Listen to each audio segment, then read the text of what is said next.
You're finally back. My husband was pale and trembling when he saw the person who said this with a big smile. Well, it's understandable. If something unexpected like this happened, I would be shocked too. But it's his own fault. I want him to reflect on the terrible words he said. My name is Naomi. I gave my grandchildren a New Year's gift and splurged on New Year's food, so dinner has become a little poor since the end of New Year. I'm 63 years old. I know it can't be helped if it's for my cute grandchild, but I hate the pain. It was easier to be a little more extravagant when my children were young. I have 2 daughters. My older sister, Mika, and my younger sister, Chika. They have similar names because they are twins. My daughters told me that it was too easy to give them similar names because they are twins, so I didn't say anything because it was such a mistake. It was discovered that my older sister had some kind of illness shortly after she was born. My younger sister is a twin, but she is healthy. Only my older sister was weak and had to go to the hospital repeatedly. I thought that the whole family should support her because she was weak, but little by little my husband lost interest in her.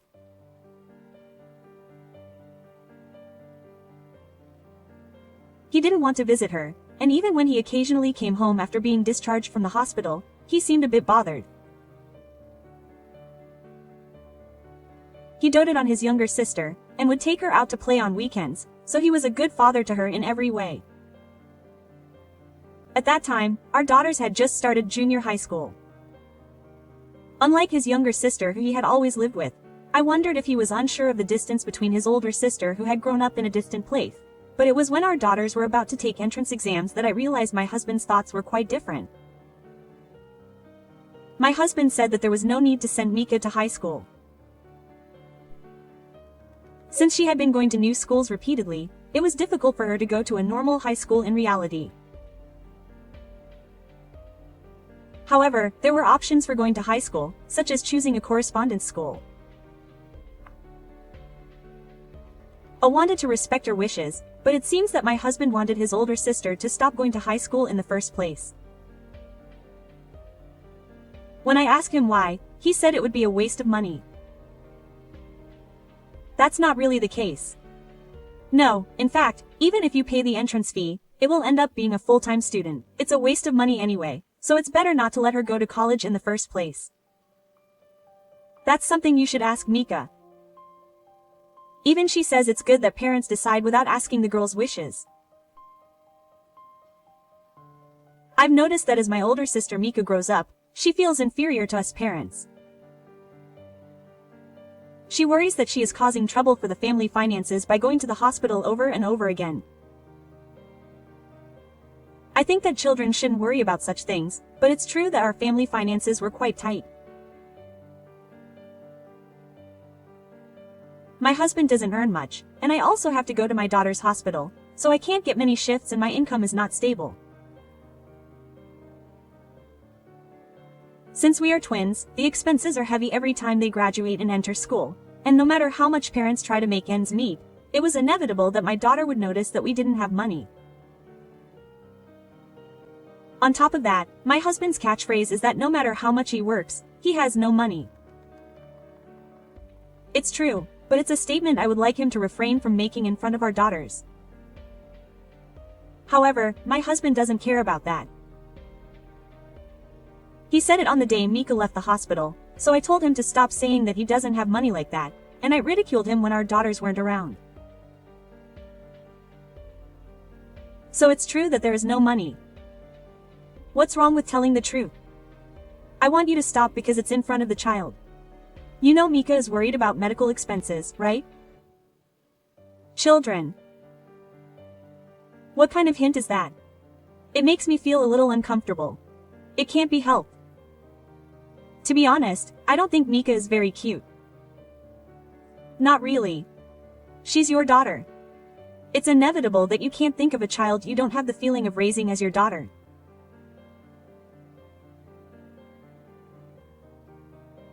I often hear that men don't feel like they're their children because they didn't give birth to them, so they only realize they're their own when the child grows up at home. But I wondered whether I should show some understanding and talk to my husband about the difference between men and women, or whether I should just curse him out as I feel.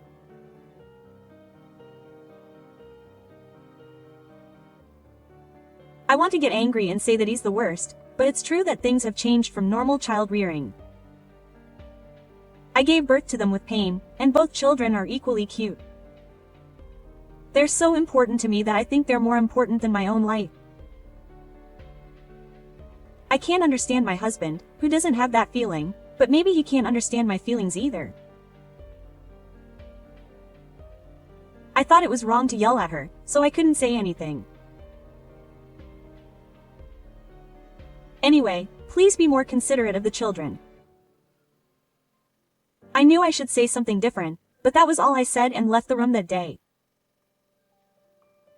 I also avoided long conversations because I didn't want my daughters to hear. After that, I often clashed with my husband. This is because my husband started complaining that our family had no savings because of Mika. To be honest, it was a topic I didn't want to hear and it was just unpleasant. It's probably not Mika's fault that we don't have any savings. If someone is to blame, it should be his parents who earn little. In particular, my husband seems to have made a mistake at work and is on the verge of being a scammer. It's crazy to put yourself aside and blame your daughter who is suffering from an illness that you can't do anything about. I was careful not to let my sister's basement hear, but I couldn't hold myself back and I was arguing with my husband, so I'm sure the basement noticed. Eventually, my husband started to deny me, saying that this happened because you gave birth to a failed child. At the time, my husband's work performance was stagnant, and he was overtaken in the position of a junior colleague, which I think also contributed to the stress he was accumulating. Still, I couldn't love someone who called my daughter a failure, and I gradually began to think about divorcing my husband. However, I didn't earn enough or have enough savings to cover my daughter's hospital and school fees on my own.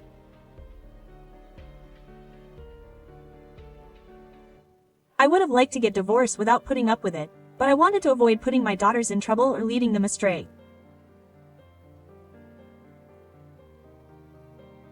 I had planned carefully. Months passed, and one day when my daughters turned 18, I heard my husband's voice on the phone in a bad mood. Mika has passed away. Come back right away. Don't be ridiculous. Do you know what day it is today? That day was the day of the meeting for the project on which my husband was betting his promotion. A major client was also out of the prefecture, saying that he was returning the person to Ichido. It wasn't really a job that my husband could handle, but the person in charge of all the jobs was hospitalized due to an accident, so the job was suddenly passed on to my husband, who was in a lower position. The husband, who was given a big job, seemed to have grown up, and his unattractive wife was angry just by looking at his face, and he said that his daughter was not cute, so he stayed home and stayed at work preparing for the project. It would be more accurate to say that he was ignoring his family and making a fool of himself at work, rather than working hard for his family. Looking back, it was a relationship that was nothing more than family. However, I couldn't help but feel uncomfortable when my husband told me that today was an important meeting day, even though my daughter said that it was. What does family mean to you? I instinctively clenched my fist in anger. Anyway, I told him that I wanted him to come back because there was a funeral with Suya, and I called him back home several times, but when my husband finally returned home at night, he didn't shed a single tear when he saw the crying in the basement, and instead spat in his face, saying, "What a hassle to give me a time like this." Ah, a funeral on the day of an important meeting. A child who is not cute until the end. Saying this, my husband sat down on the tatami mat with a dissatisfied look on his face. Immediately afterwards, he noticed another figure behind the shadow where he was sitting, and he turned around quietly. The smiling face of the person behind him made my husband's face pale. Why? Because I was just in the coffin. Welcome home, Dad. It was Mika, who grabbed my husband's shoulder with a big smile. I'm tired. The underground of the dead gets up from the coffin house. It was a great success. Mika laughed as she and her sister said, "What is this? What does it mean?" My husband doubled in age.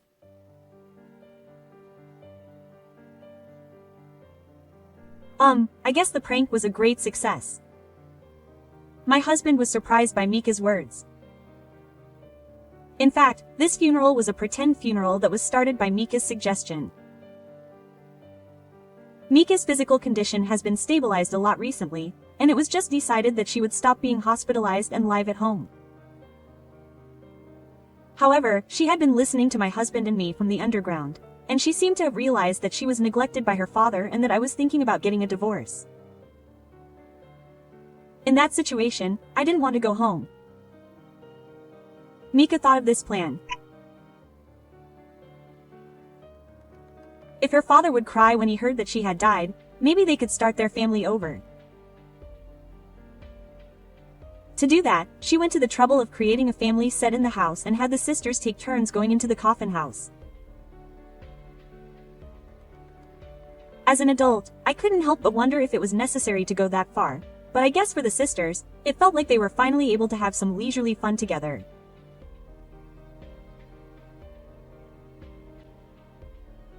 Even at the time of planning, the two of them were chatting away with a lot of fun, and I feel bad for the husband, but let's just let our daughters, who have grown up but still have the minds of children, have a good time playing with all their might. It was a project that put the family bond on the line.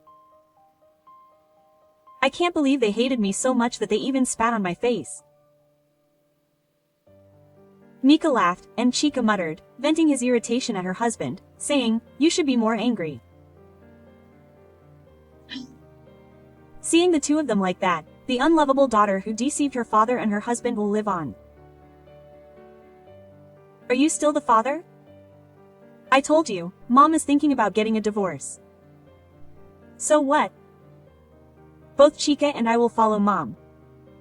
I'll be the only dad. I know I won't be a father or anything. Mika's words made my husband look confused for a moment, then he turned pale and asked if I was serious. If I wasn't serious, I wouldn't borrow something like this from my friend, said Chika, looking at the coffin house. This interior set was specially borrowed by Chika from a childhood friend who runs a funeral business. It seems to be for the sake of Mika's congratulations on her joining the team.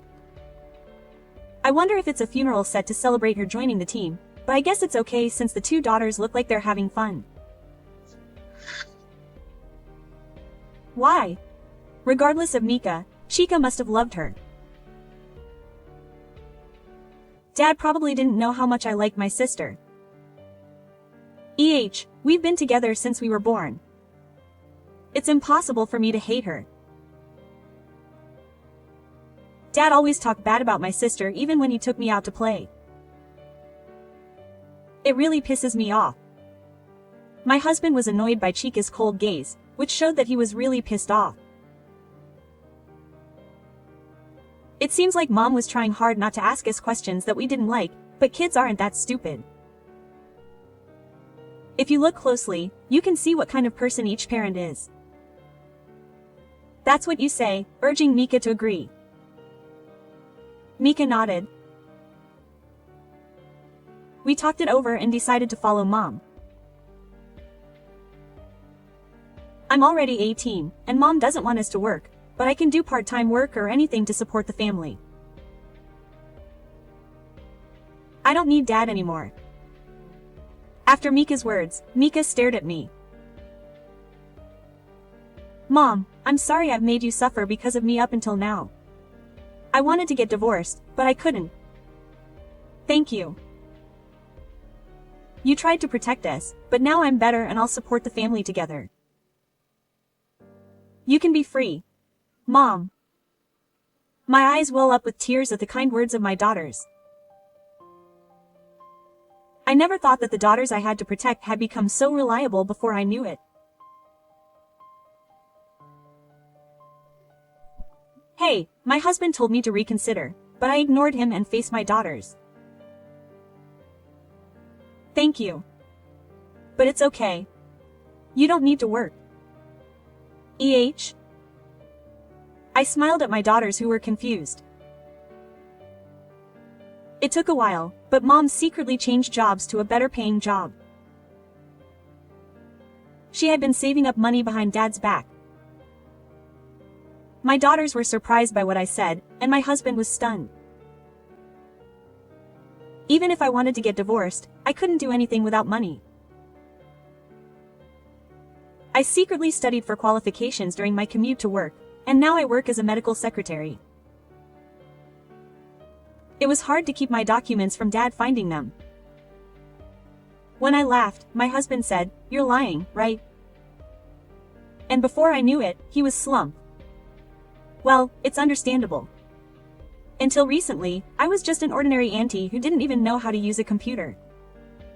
But for my daughters, I thought that it was not the time to say that I was not good at it or that I did not understand it, so I sighed. I think it was lucky that there was a former medical secretary at the place where I was working part-time. I was able to get a lot of information, so there was no need to worry. Will you come with me because I'm getting divorced? My daughters nodded vigorously at my words and answered, "Of course." Meanwhile, my husband told me to calm down, but my daughters found him pathetic and persistent, so I agreed to the divorce. After all that, he had left his family behind, but as soon as he found out he was going to be alone, he turned around and said he was lonely. It took a while, but I'm really glad I cut ties with this person. After that, it was discovered that my husband had made a big mistake at work, and he was given a full-time job. In other words, even if my daughter had not been involved in the meeting and had attended it, there was no future for my husband to be promoted. This turn of events, which was no one's fault and was his own fault, broke my husband's heart, and his motivation to work seems to have disappeared. He has now been overtaken by a junior colleague who is more than 10 years younger than him, and he is now an employee in the window. Is he not being used? If someone is used, it means that they are useful. It's impossible for my husband, whose incompetence has been exposed. Oh, did I say too much? My daughters said that even though they had changed jobs, it would be better for them to work, but I declined their offer, telling them to work hard at their studies.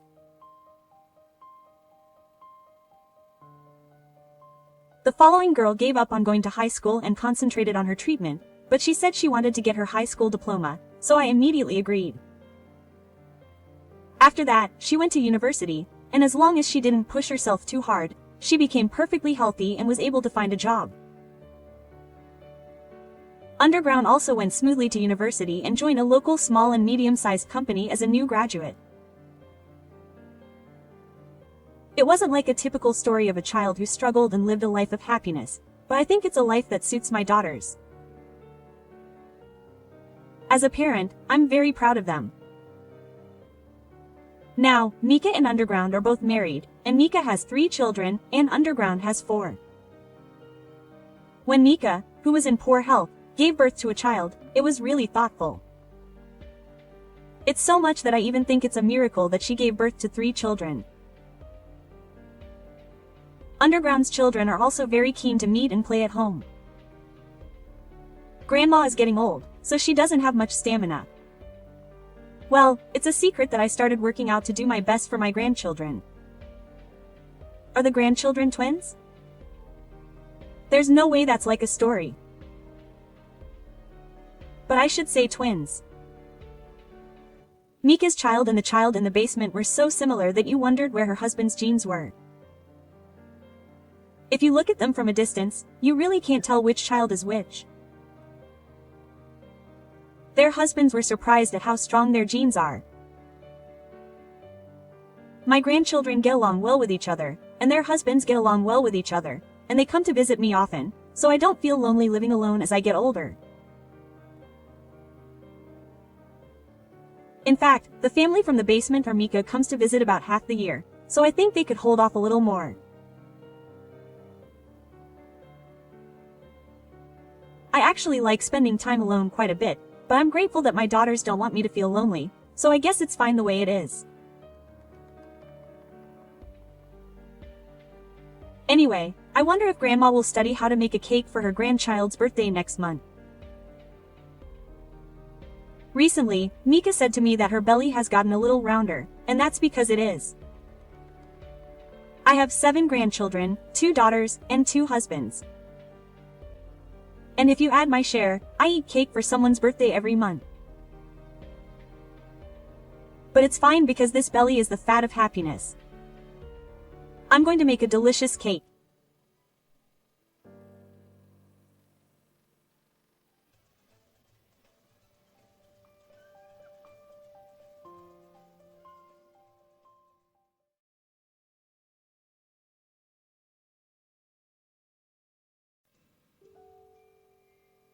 After discussing it as a couple, we decided the following: live a life together. Be happy together. Do things that only the 2 of us can do. We chose a life without children. My name is Megumi. I am a 42-year-old, healthy housewife. I married my husband, Taya, 5 years ago. I had just turned 37. At that point, I was already at the age where it is considered an older age to give birth, but we decided to let things happen naturally. It's not that I don't like children, but I didn't necessarily want them. I'm really glad that my husband has the same outlook on life. We spent our days happily and lovingly together, and before we knew it, we were in our 40s. When I turned 40, we discussed it as a couple and decided to live a life without children. I don't regret that choice. However, there are a certain number of people who don't understand it. I don't try to make them understand, and I don't argue with them about everything. I don't regret anything. When I say this with a smile, most people fall silent. My parents and my husband's parents too. My parents accepted my decision to live a life without children quite easily, probably because my older brother and sister already had children. The problem is with my husband. When my husband, the eldest of 2 brothers, told his parents about this decision, they looked a little sad. I still can't forget that look. Even so, we have no regrets. My in-laws must have had their own thoughts, but in the end they respected our opinions. 2 years later, we got along so well that people said we were still like newlyweds. One day, when we went to my in-laws' house, which was a 10-minute drive away, we happened to meet the governor and his wife who were at the governor's house. It seems that the governor and his wife had arrived unexpectedly, and my in-laws hadn't contacted us in time. However, it wasn't like they were on bad terms, so it wasn't something to worry about. I was having tea in the living room thinking this when the governor's wife suddenly grabbed my arm. I almost spilled the tea. What's wrong? This is a limited edition from a famous brand, right? She moved her face closer to my surprised self. I nodded in confusion. What? She suddenly took the watch off my wrist. What? What are you doing? Give me this. Why, you work hard and earn money, right? Then you should be able to take this much. Please give this watch to your cute little brother.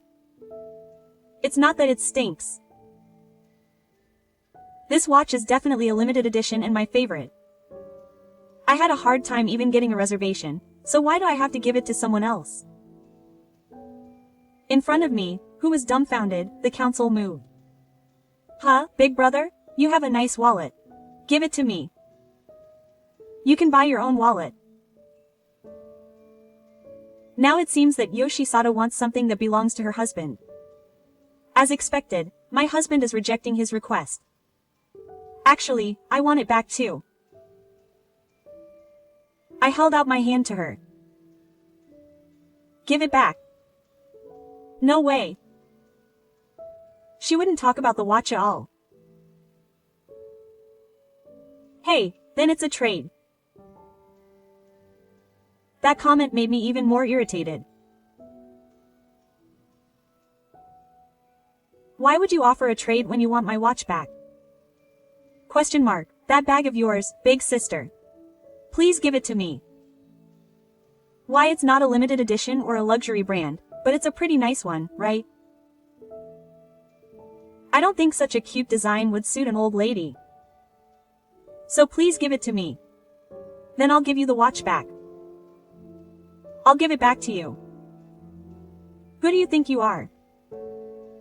I was speechless, astonished. I desperately tried to stop her from taking the bag. Wait, just a moment. Don't you think this is strange? The watch and the bag are my precious things. I won't give them to you. You should be able to do that much for your cute younger brother's wife, right? What's with this girl? I can't understand what she's saying. I somehow managed to get the watch and bag back, but the provost couple, especially the provost's wife, kept on giving me things. I'm so tired. By the time we got home, my husband and I were exhausted. What's that? Was your younger brother really that rude? I asked my husband, who was leaning back on the sofa, as if he didn't want to do anything. He tilted his head at my question. Well, he wasn't like that before we got married. Right? It must be the influence of that fake wife. And she wasn't just attacking us, she was attacking my conscience as well. Normally, a daughter-in-law would be nervous when visiting her parents' house, but there was no sign of nervousness in that meeting. Oh, those plates are nice. I'll have them. Oh, no, this jar, it's stylish. I'll have them. Oh, I already got a rice cooker. Please. Since we're here, please give me the refrigerator too. I think it's fine to just give it to you at the end. Don't try to get the refrigerator while you're at it. I had a ton of things I wanted to say, but my parents just brushed it off with a wry smile, so I came to tell them that it wasn't my place to come forward as the eldest son's wife. If this was how I treated my parents, I wouldn't keep quiet. Shouldn't you be the one to tell them off? That's true. This is where my husband, who is their biological son, steps in. Still, the meeting couple managed to get the plates and jar and go home. And give them pocket money too. They think they just need to say, please, at the end. You little girl, you shouldn't call yourself cute. Thinking about it makes me angry. I really should have my husband tell me sternly. Thinking about it, I looked at my husband and saw that he was deep in thought. What's wrong? It must be hard to talk to your wife, let alone your real brother. Is this what you're struggling with? Just as I was thinking that, my husband looked at me with a serious expression. Isn't the distance between her and you strange? By her, I mean the chief's wife, of course. When he said distance, I knew what I meant. I thought the same thing. Wasn't that girl always clinging to you? Actually, I suspected her. While she was at home, she was really aggressive and demanding things, but other than that, for some reason, she was always close to my husband. I looked into my husband's face and said, "Your brother looks young for his age, doesn't he? He's handsome, and he doesn't look like my husband." Quote. Does that mean your husband isn't handsome? Then she took my husband's arm and said, "Wow, your brother is so strong. He's so manly. I think the chiefs who work in manufacturing and carry heavy things are much stronger." Quote. Then, for some reason, she stumbled. "Oh, I'm going to fall. Help me, brother. What are you doing?" She tried to hug my husband with the force of her stumble. It seems like my husband just avoided me and ran away from me, but it felt unpleasant. That's right. Let's try not to have too much contact. I nodded vigorously at my husband's words. After we made a strong resolution, peace continued for a month. Originally, the couple lived about 30 minutes away by train, so we rarely saw each other, but one day my husband came home from work looking even more tired than usual. He collapsed onto the sofa. "Good work." I said that and offered him some tea, and he drank it all in one gulp. He took a deep sip and said, "Oh, today, I happened to meet my younger brother's wife when I was out on business. Oh, now that I think about it, this area is close to my younger brother's house." When I realized that, she had also spotted me and approached me. So, she invited me to tea.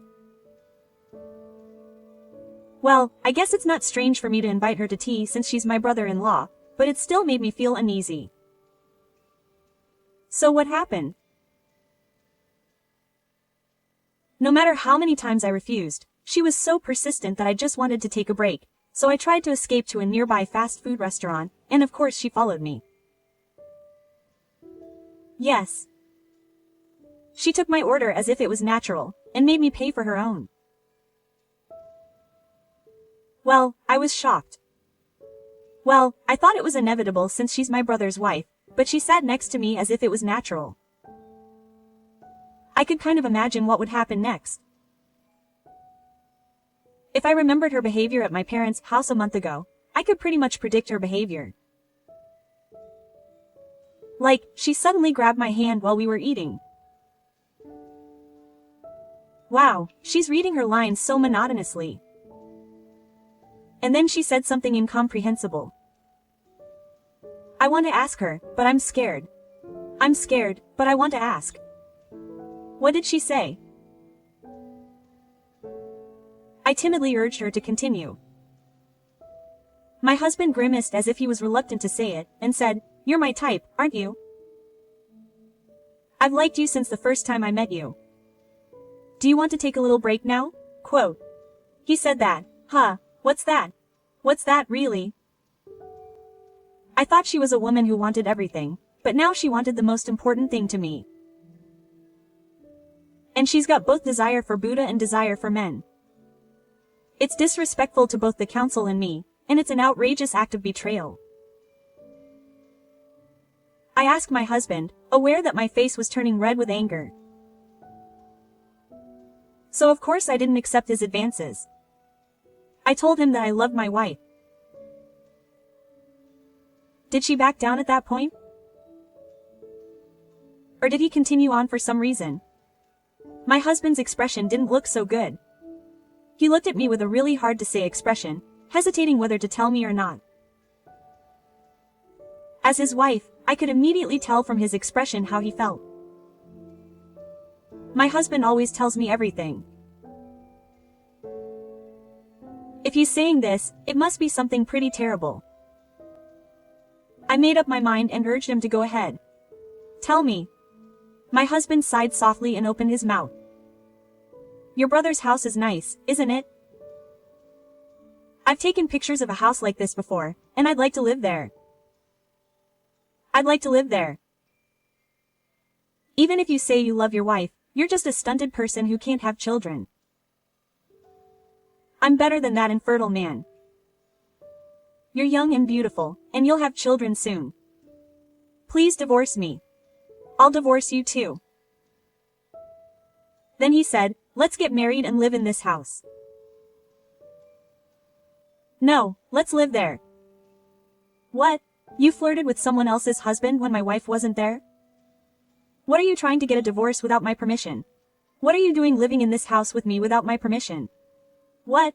What on earth are you thinking? What are you going to do? Are you going to get mad? Are you going to forgive me? My husband asked me what I was going to do after seeing me transform into a demon. It's obvious. What am I going to do? I will never forgive you for misleading my husband and making fun of me. A blue flame of anger rose up behind me. My husband and I immediately headed to my parents' house to report the situation. Shortly after I arrived, someone opened the front door to my parents' house. I couldn't believe it was the mistress-in-law who didn't even ring the intercom. We did ring it though. It's not rude. My mother-in-law called her and said she would give her some pocket money, so she came right away. She probably didn't think we were together. She came in with a slightly surprised look on her face. What's with you all wearing matching clothes? That's fine, but why did you sit down next to my husband for no reason? At that moment, I stood up. Her husband immediately distanced himself from her. That guy was trying to cling to her husband. I won't let that happen. I sat down between her and her husband. She was shocked and speechless. I smiled at her. Ah, gross. She muttered softly. Okay, I'll pick a fight with you. That's what I planned to do from the beginning. I said. Hello, I'm the wife of the monthly magazine. Well, I'm not infertile, I just chose to live without children. The doctor said there was no problem and gave me permission to live with him. He said that if I timed it right and did the treatment properly, there was a good chance I could get pregnant. I just chose to live without children. I never told her that much. What? So you're after my husband? Huh? Oh, you didn't think I knew. Did you think my husband wouldn't tell me? It's strange that you would think that. I told her with a smile as she flustered. I'm sorry. My husband only wants my love. What do you think I'd fall for a woman who'd mess with someone else's husband? I'm younger than you. So what? Huh? What a stupid value system. Do you think being young is good? Everyone gets old eventually. If you think youth is attractive, you'll be dumped as soon as you get old. That happens. Don't underestimate my life experience, you little brat. My husband put his arm around my shoulders the moment I touched him. The moment she saw that, she glared at me fiercely. I thought I had won. But that woman with an iron will wasn't going to lose. She suddenly put her hand on my shoulder, then with a loud crack, she swatted my husband's hand away, and then, she threw me down. It was a match that would surprise even a sumo wrestler. I fell down screaming, "What are you doing? You auntie, just hang on. This guy is too good for you. He's handsome, has a good income, and lives in a nice house, so I deserve him, so hurry up and get a divorce." Ha! You! Shut up! Hey, break up with this old lady. Don't be shy. You'd definitely prefer me if I were younger. She looked down at me as I collapsed, and sulked at my husband. The moment my blood boiled over. Boom. Out of the corner of my eye, I saw her vigorously pointing out her secrets. I turned around and saw my husband staring down at him with cold eyes. Oh, he's really angry. I've hardly ever seen him, but he's scary when he's angry. I felt like I was looking at another world, and then my husband's spiritual hand reached out in front of me. Are you okay? Oh, yeah, wow. I grabbed my husband's hand and stood up.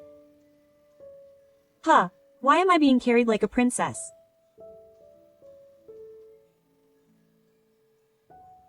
I never thought I'd experience something like this at 42. This is no time to be happy and say, yay.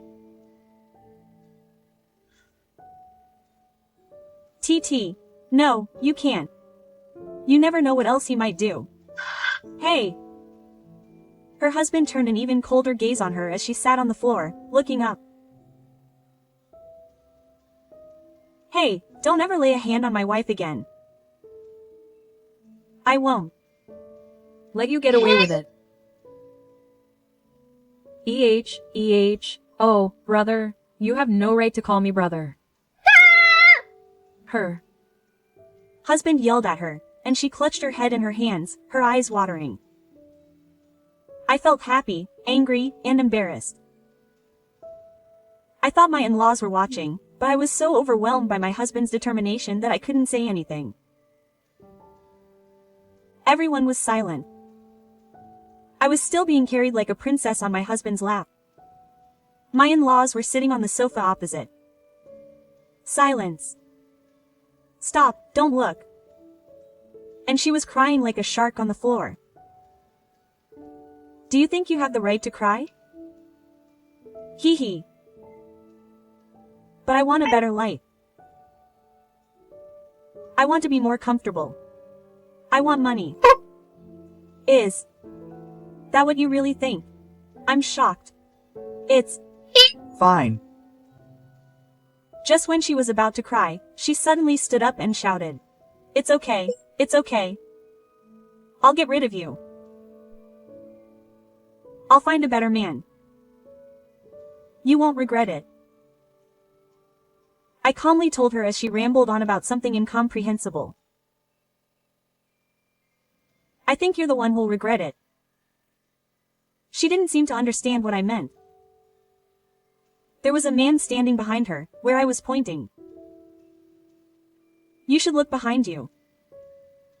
What the heck? The council wife turned around with a disgusted look on her face and her body froze for a moment.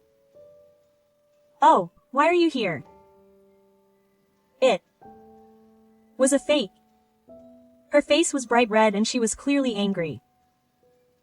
My father called me here. He told me to hide and listen to what he had to say.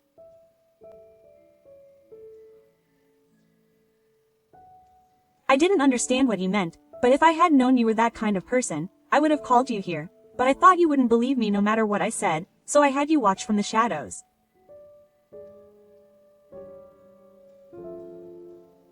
No, that's not right. This is annoying. What's the difference? Whatever. Just find a better man. I want a divorce from you. I don't want a divorce. The divorce declaration of the council. That guy clings to the council with a straight face. Even though he said he wanted a divorce. He's so selfish. No, I don't want a divorce. I don't want to lose my income. Who cares about that? I'll cancel the lease on that apartment right away, so pack your things and get out. Oh no, her. Screams echoed throughout. After a month of negotiations, the Sada couple got divorced. Apparently the fake Sada wife kept refusing until the very end, but her parents forced her to leave while she was crying. Brother-in-law. She tried to seduce my husband, so of course she got a divorce. Now that I think about it, she seems to have been courting other men besides her husband. She registered on various dating sites, and her desire for material things and men was uncontrollable. I don't know what happened to her after that, but apparently her family lives in a very rural area. She's probably destined to spend time at her family home and be seen as a real person in the eyes of society. Now that I think about it, she said that out of all the men she dated, my husband was the most handsome. Of course. After all, he's my husband. My beloved darling. What are you grinning at? My husband looked at me with a calm face, completely different from the scary angry face he had back then. I smiled. I thought to myself, I'm so happy. When I said that, my husband's face became blank for a moment, and then he said, yes, you're right. You're happy. I love you, Megumi. Quote. That made my face turn bright red again.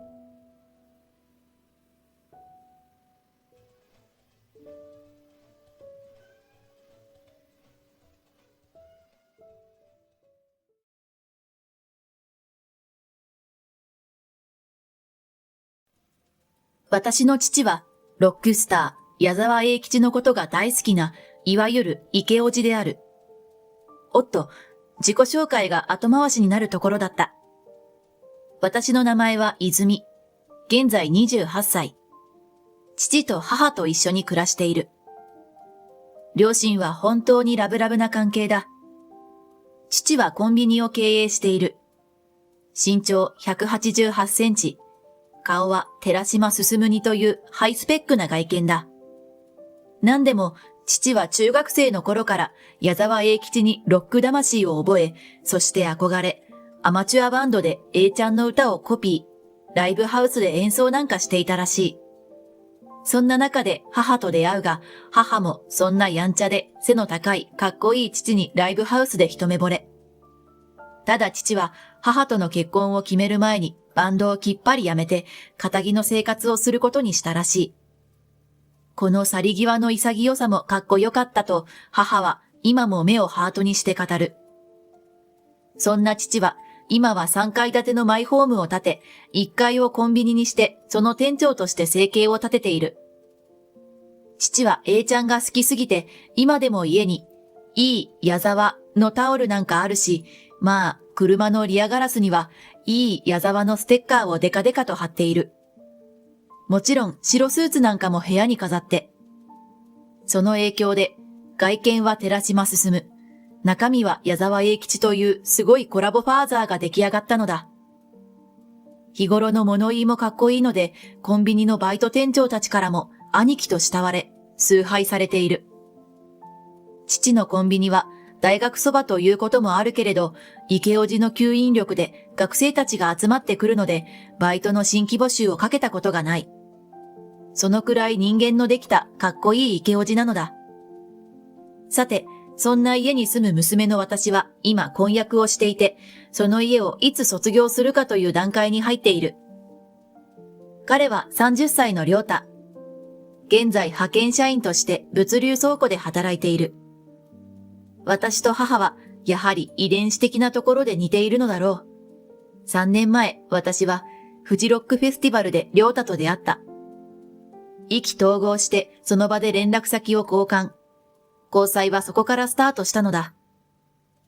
良太もアマチュアバンドをやっていて、いつかこのフジロックの舞台に俺も立ちたいとか言っていた。どう見ても、私はやっぱり母に似ている。そんな彼との婚約だったが、私の池叔父の父を挟んで、ゴールインへの雲行きが次第に怪しくなっていった。もともと、良太はうぬぼれ屋だ。私が良太からの交際の申し出を OK した時も、ありがとうではなく、やっぱ男は将来性だよな、とか言ったのだ。まあ、この年齢の男は、得てして尊大だし、自信がありすぎるくらいでいいのかもしれないと思っていた。そのくせ、お父さんはどんな人なんだとか聞いてきたので、私が、矢沢永吉が大好きで、みんなからかっこいいって言われまくってる、と自慢したところ。俺は結納まで挨拶には行かない。そういう作戦だ。と、頑として私の親に会いに行こうとはしなかった。さらに、結婚は俺らがするもんだろ？家と家が一緒になるわけじゃねえから、挨拶はいらないはずだ。とも言っていた。それを父母に話したが、まだ肝が据わってねえんだろ。準備ができるまで待ってやれや。と、父がそんな感じだったので、それでいいと思っていた。今思えば、りょうたがビビっていただけなのかもしれない。もちろん、私の方は、結納前にりょうたの両親に挨拶を済ませておいたけれど、彼の両親は優しそうでいい人だった。そんなこんなで、結納の日にりょうたは初めて私の両親と対面した。どうも、うちの泉と結婚してくれるということで。父が握手を求めると、りょうたが弱々しく握り返した。父は握手をしたまま、りょうたの肩をガシッと抱える。長身の父に170センチほどのりょうたががっちりホールドされた。はははは、まあ、緊張しないでくれ。バンドやってるそうじゃないか。いつかは一緒にセッションでもしよう。と、父はりょうたに笑顔で言った。部屋の奥には、父がアマチュアバンドをやっていた時のトロフィーがずらりと並んでいる。私が記憶する限り、りょうたが賞などもらったことはない。トロフィーを眺めるりょうたの目の端が引きつったように見えた。でも、それは気のせいではなかった。帰り道、俺、お前の父さん嫌いだわ、と彼がぽつりと言ったのだ。次の日から、りょうたの父親批判が始まった。これは、断じて私の父親自慢に対する嫉妬ではない。私が父を褒めちぎっていたのは前からだし、その時には不運程度だったのに。明らかに結納で初対面した次の日から、彼は態度を表変させた。俺はオリジナル曲でビッグになるのが夢だ。お前の家に飾ってあったトロフィーは、矢沢永吉のコピーが評価されたに過ぎない。オリジナルを出せない奴はダメだ。矢沢なんてロックの化石だ。古典だ。洗濯板で洗濯するのが素晴らしいと言っているのと同じ。今はドラム式の時代なのに。最先端を行く俺とお前の親父とは話が合わない。セッションなんて絶対ありえない。などと言いたい放題。おいお前、俺に会ってお前の親父に足りないことを3つ言え。とわけのわからぬことを言い出す始末。父とあなたを比べたことないし、どこなんて私は言えないよ。と言うと、は？お前、俺より自分の父親がイケてるって言いたいのかよ。とか切れまくるのだ。さて、そんな不協和音が続いた私たちだが、突如りょうたの方から別れ話を突きつけてきた。俺やっぱお前の両親嫌いだわ。特に親父。生き方が違いすぎるし、夢の置き方も違う。そんな奴に惚れるお前の母親も同じ穴の無地なだよな。結婚って家と家の関係じゃん？俺、お前の家無理だから。そういうことで別れよ。これには開いた口が塞がらなかった。結婚は俺らがするもの。家がするもんじゃねえ。なんて結納当日まで挨拶に行かなかったのはどこのドイツだ。私もここ最近のりょうたの言動が我慢の限界を超えていた。それに彼には大きな懸念がある。それはさておき、私も彼に対する感情をすでになくしていた。は？別れる？まあいいけど、あなたは大丈夫？と言うと、りょうたは自信満々に。ノープロブレムさ。環境が人を作るんだ。俺はフジロックに立つ。お前の親父みたいにコピーバンドで満足して、ひよった奴と一緒にいたら、俺がひよる人生歩くことになるわ。二度と連絡してくんな。と言い放った。わかったわ。結納まで済ませておきながら、私とりょうたはこんなやりとりであっさり別れることになったのだった。夢を追うのはいい。でも、応援する人間がいなくなる痛みを、こいつは後から知ることになるだろう。さて、両親に破談になったと話したら、二人はあっさりしたものだった。父さんに嫉妬する人間には慣れているから。と謎に母に照れられた。あれは亮太の父に対する嫉妬だったのかな？私はそう思う。さて、私は亮太に言われた通り全く連絡をしなくなった。とはいえ、着信拒否はしていない。着信拒否は、いや、無理と意識するものに対して行うもので、亮太には何の関心もなくなっていたからだ。小学校の同級生なんかの連絡先と同様、眠った連絡先として私のスマホに残ることになった。そんな中、事件が起こった。ドドドン、ズバン、ガチャガチャン。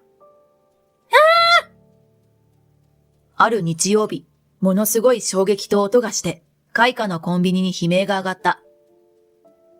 2階に寝ていた私がその振動で跳ね上がるくらいの衝撃だった。テーブルに置いていたお茶のカップはひっくり返って床に落ち、中身がこぼれて割れた。地震？とも思ったが余震はない。私は慌てて階段を降りた。お父さん、大丈夫？店内の窓側から父の声が聞こえた。ああ、大丈夫だが、こいつはひでえな。声のする方へ行くと、父が乱れた自分のリーゼントの髪の毛をかき上げていた。父が見やる視線の先、飛び込んできたのは、亮太？そう、亮太だったのだ。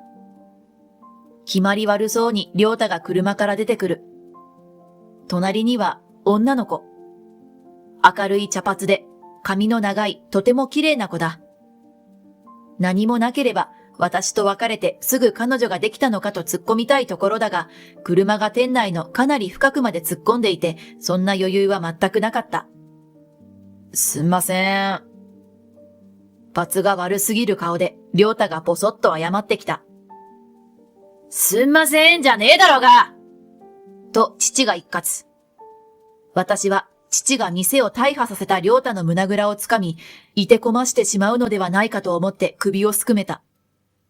だが、父の怒りの矛先は、お前、なんで車検切れの車に乗ってんだ！という意外すぎるところに向いていた。こんだけタイヤの溝がないツンツルテンの車に乗ってりゃスリップもするだろうが！お前女乗せてこんな車に乗ってるとか、男の風上にも置けねえぞこら！父が壊れた壁を蹴り上げる。途端に亮太が萎縮して小さくなった。ってことは。保険、俺入ってねっす。亮太は任意保険はおろか、自賠責保険すら入っていなかったのだった。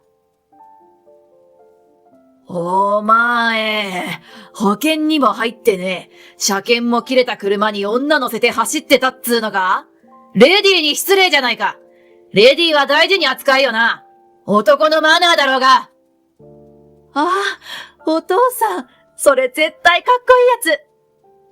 隣にいた母がちょっと痺れるセリフにうっとりする。いや、違う。お母さん、うっとりしてる場合じゃない。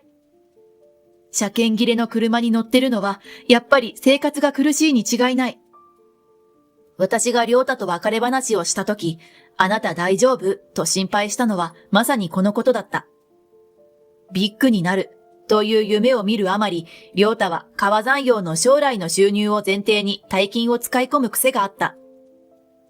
私と交際中は、その度に私が諌めてきたので、彼は身を持ち崩さずに済んだところがあったのに、勝手極まる言い草で、金袋の結び目になっていた私を切ったのだから、無謀な浪費を止める者は誰もない。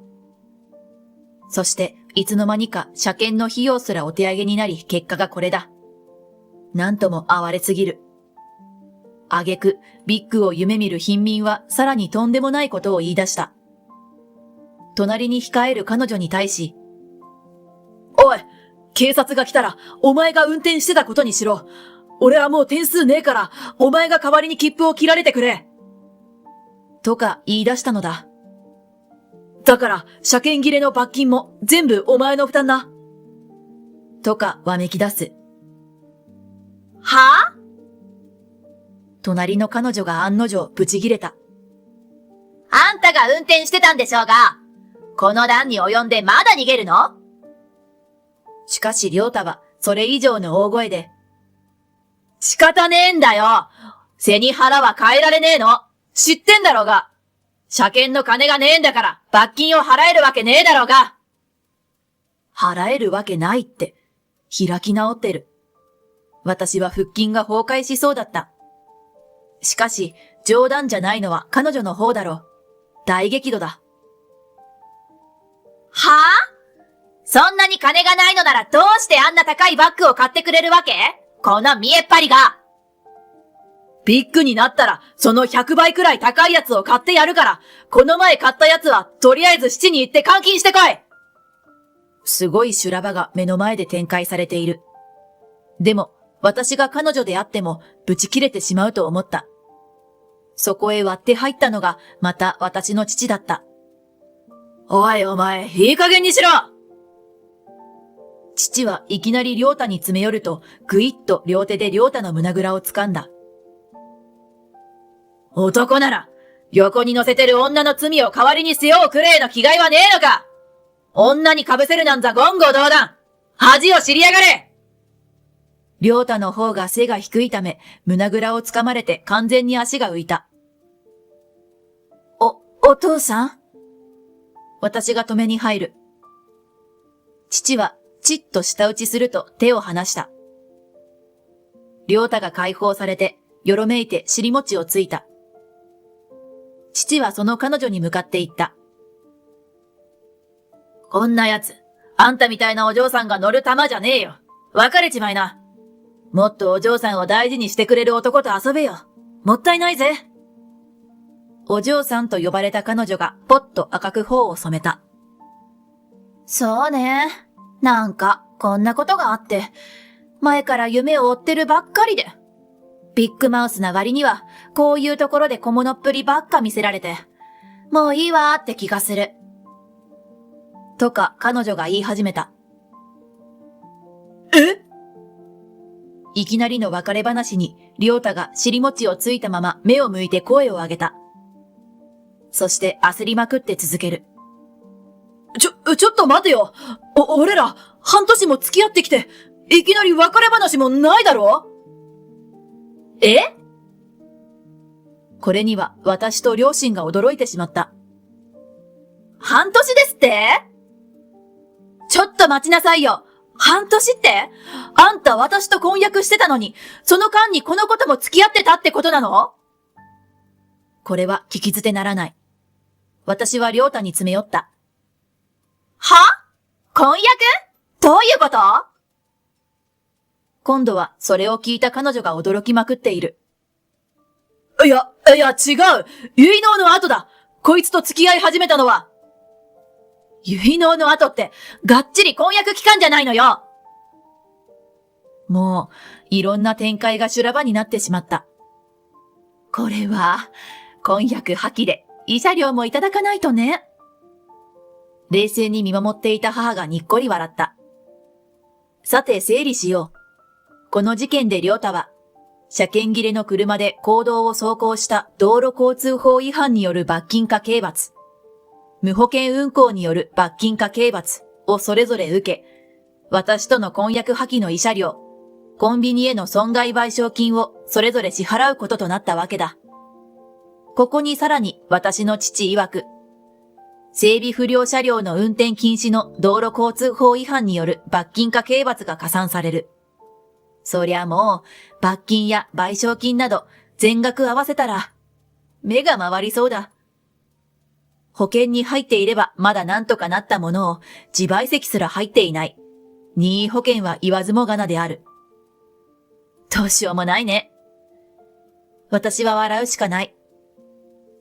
そうですね。ほんとどうしようもない。と、隣の彼女がしきりにうなずいている。聞けば、彼女も亮太のビッグマウスに辟易していたらしい。友達の家のお父さんが全然俺みたいなロックな生き様してなくて、自分も平凡に染まっちまいそうだったから、その友達と縁を切ってやったって最近よくぼやいてたんだけど、なんでロックな生き方を自称する奴がこんなところでへたり込んで金がないとか言ってんのかしら。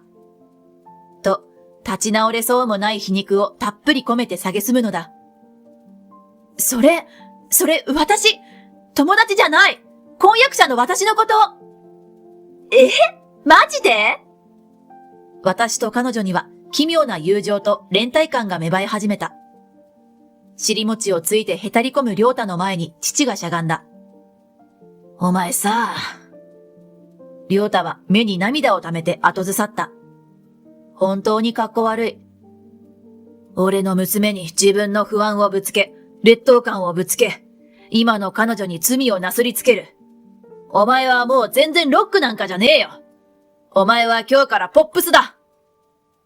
ポップス？父の表現がダサすぎて、私も彼女も、そして母も笑いをこらえて吹き出しそうだ。しかし、父は越に言って話を続けた。なあ、ポップスよ。誰かの情けやら義理やらを当てにして、もたれかかっていたら、いつでも不安に脅かされることになるぜ。他人に罪を背負わせるな。全部自分で始末をつけろ。てめえの人生なんだから。てめえで走るもんだ。わかったか、ポップス。遠くからパトカーの音が聞こえた。ポップスはうなだれた。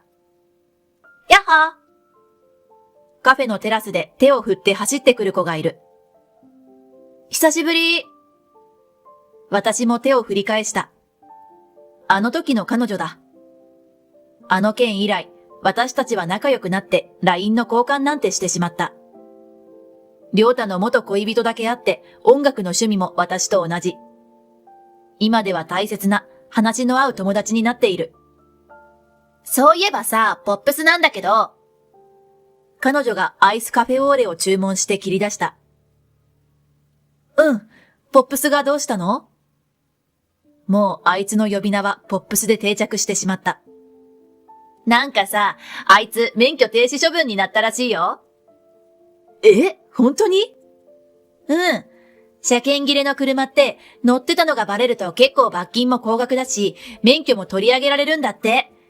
その前にもスピード違反とかでちまちま点数取られてたみたいだしね。ひえー、ポップスやらかしちゃったね。でも、うちのコンビニもさ。そう、コンビニの賠償の件は私が知っていた。結局、保険に入っていなかったので、賠償はポップスの支払いなのだが、ポップス自体は支払い能力がなく、彼の両親が立て替えたのだった。結納、破談の慰謝料もポップスの両親払い。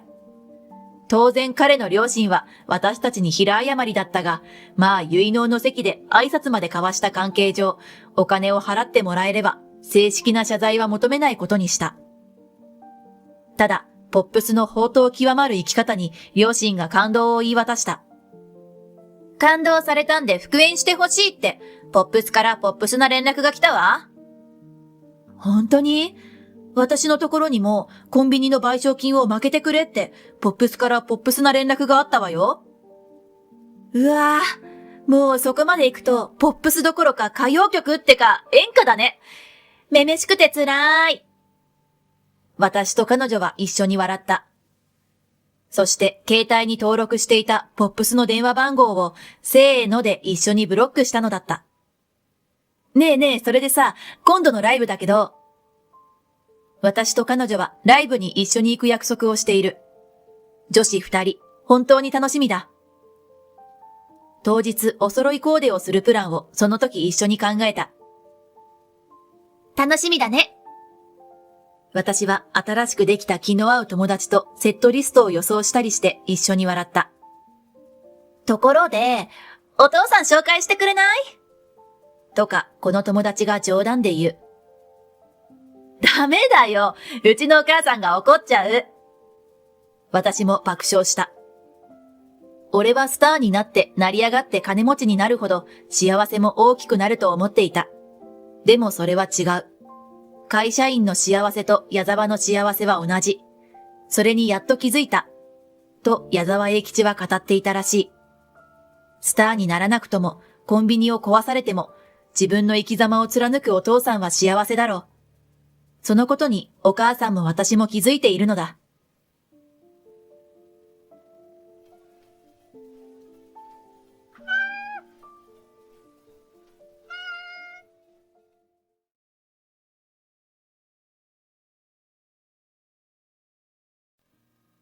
嫁は夫の実家で正月を迎えるのが常識だろう。昭和でもなかなか言わないような持論を展開し、私に説教をかます夫。挙句の果て、自分の意見が通らないとわかると、私を何日も無視するありさまだ。もうやってらんない。そんなに義理のご両親のもとに帰省してほしいなら、お望み通りにしてあげようじゃない。後悔したって遅いんだからね。私の名前はみゆき。業務用スーパーが大好きな38歳だ。物価高の時代には本当にありがたいよね。おかげで冷凍庫がパンパンだったりするけど。若い頃は近くのスーパーでなんとなく安いものを買っていたけど、今は家庭菜園をしたり、業務用スーパーを活用したり、生活上手になった気がする。これも年の子ってやつかななんてね。20代の時、私は勤め先を寿退社し、同じ会社の先輩だった庄司と結婚した。仕事でも頼りになる彼となら、きっと素敵な家庭が築けると思っていたのだが、結婚して初めてのお正月を目前としたある日、夫からこんなことを言われた。今年は結婚したばかりだし、28日から5日くらいまでうちの実家に長期滞在をしてほしいんだ。私も実家に帰りたいんだけど、その日程だといけないよね。そっちの実家に行く時期をずらせないか？無理よ。お正月休みが終わればパートも始まっちゃうし。両親がお前に会うのを楽しみにしててな。困ったなぁと、口元に手をやって頭を抱える夫を見て、私も一緒に悩んだ。会うのを楽しみにしてくれているというのは、私としても嬉しいことだ。嫁は他人、なんて言われることもあると聞くし、実際自分でも家族になった実感は薄い。会うたび義両親には気を使ってしまうし、とてもじゃないけど、本当の家族ほど気兼ねなく話せることはなさそうだ。だからこそ、少しでも仲良くなりたいという願望は持っていた。両親に相談すると、あんたはお嫁に行ったんだから、お相手のご両親を優先しなさいとのことだ。むしろ、嫁がホイホイ実家に帰ってきちゃダメよ、なんて言われる始末である。そういうものか、と思い、夫にも、じゃあ、今年のお正月は思いっきり義実家で楽しむね、と答えた。夫も嬉しそうだし、よかったと思っていたのだが、以降、私は5年近く実家に帰ることができなかった。というのも、夫があの手この手で理由をつけて、私を実家に行かせまいとするのだ。最初の1年目は、結婚したばかりだし、うちの親の顔も立ててくれ。と懇願され、私も納得していた節があった。まあ、旦那様の家を大事にするのは大切なことだと思っていたし、夫の言い分も一理ある。うちの両親も、うちの家はいつでも帰れるんだからいいじゃない。たまには義理のご両親を優先しても、と言ってくれていたので、嫁ぐとはこういうことなんだ、と思っていた。だから、正月だけでなく、お盆もゴールデンウィークも敬老の日も義実家に行ったのだ。その度に義両親は喜んでくれたし、私も本当の家族みたいに慣れているような感覚があった。だけど、結婚から2年目。もう新婚ではない。ちょうど妊娠中だし、出産前に両親に会っておきたい気持ちがあった。そこで、今年のゴールデンウィークは義実家ではなく、実家に帰りたいと夫に言ったところ、なんで実家に行くんだ？ゴールデンウィークだぞ。と聞き返された。長期休暇じゃないと実家が遠いからなかなか会いに行けないじゃない。うちも親が高齢だし、会える時に会っておきたいの。いつでも会えるし、電話でもいいじゃないか。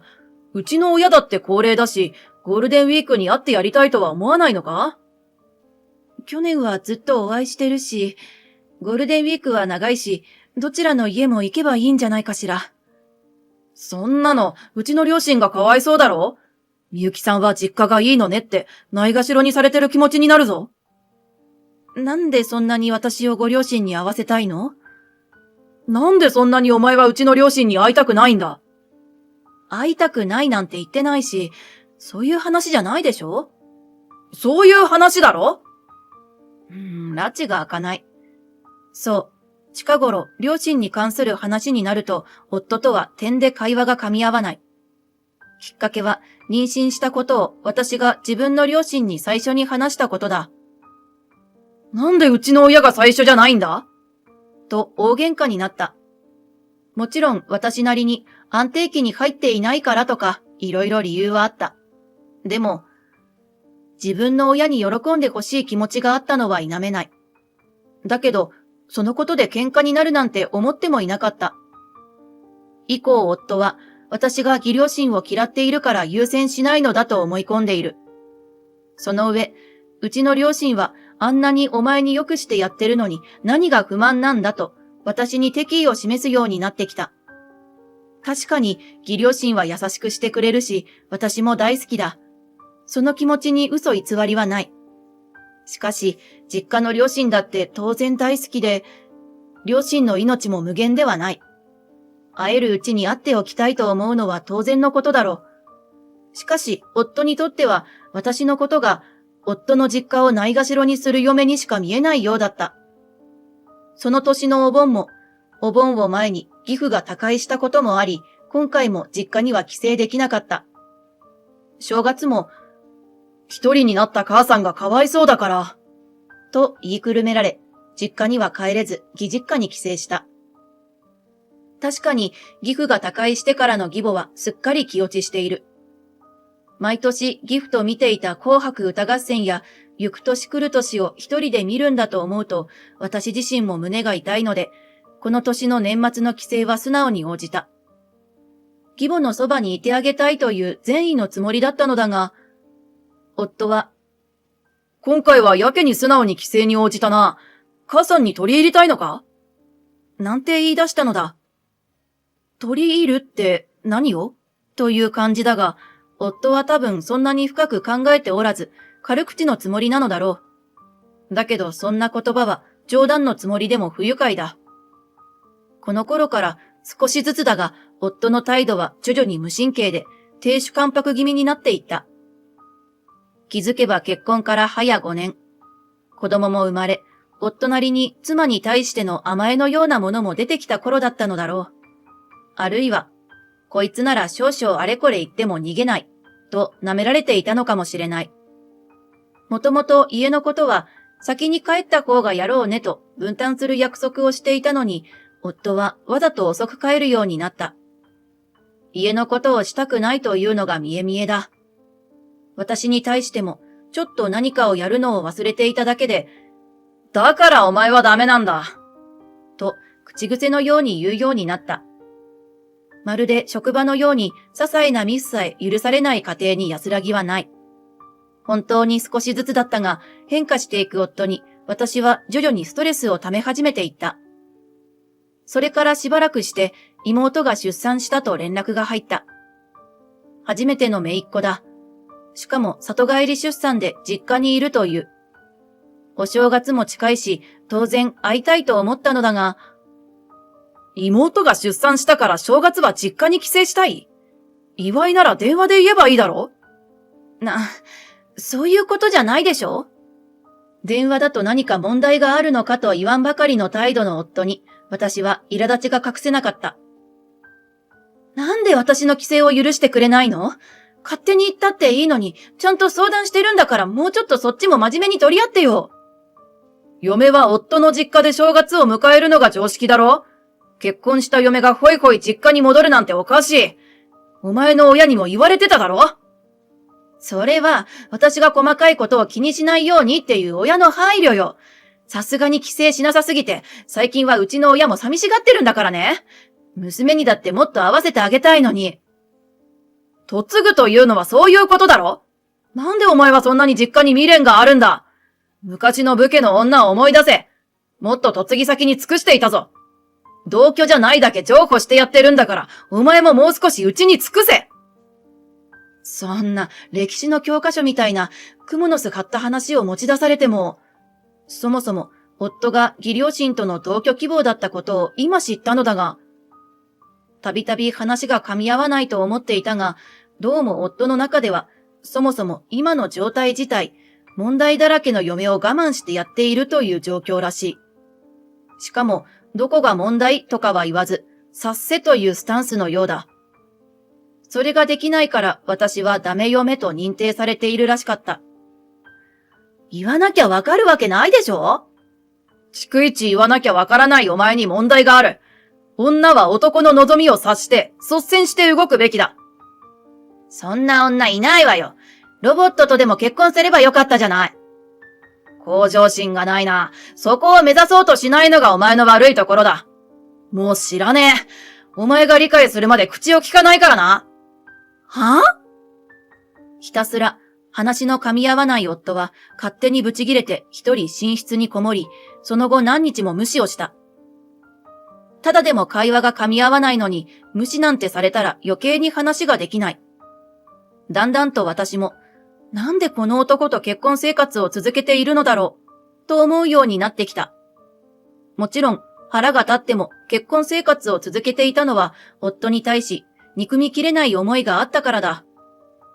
恋人同士の頃の甘い関係が結婚によって変わってしまっただけ。互いに愛情があれば元に戻れる余地はあると思いたかったし、戻れるよう自分なりに努力もしていた。とっくにそんなものはなくなっていたというのに。はあ、バカバカしい。吹っ切る時が来たか。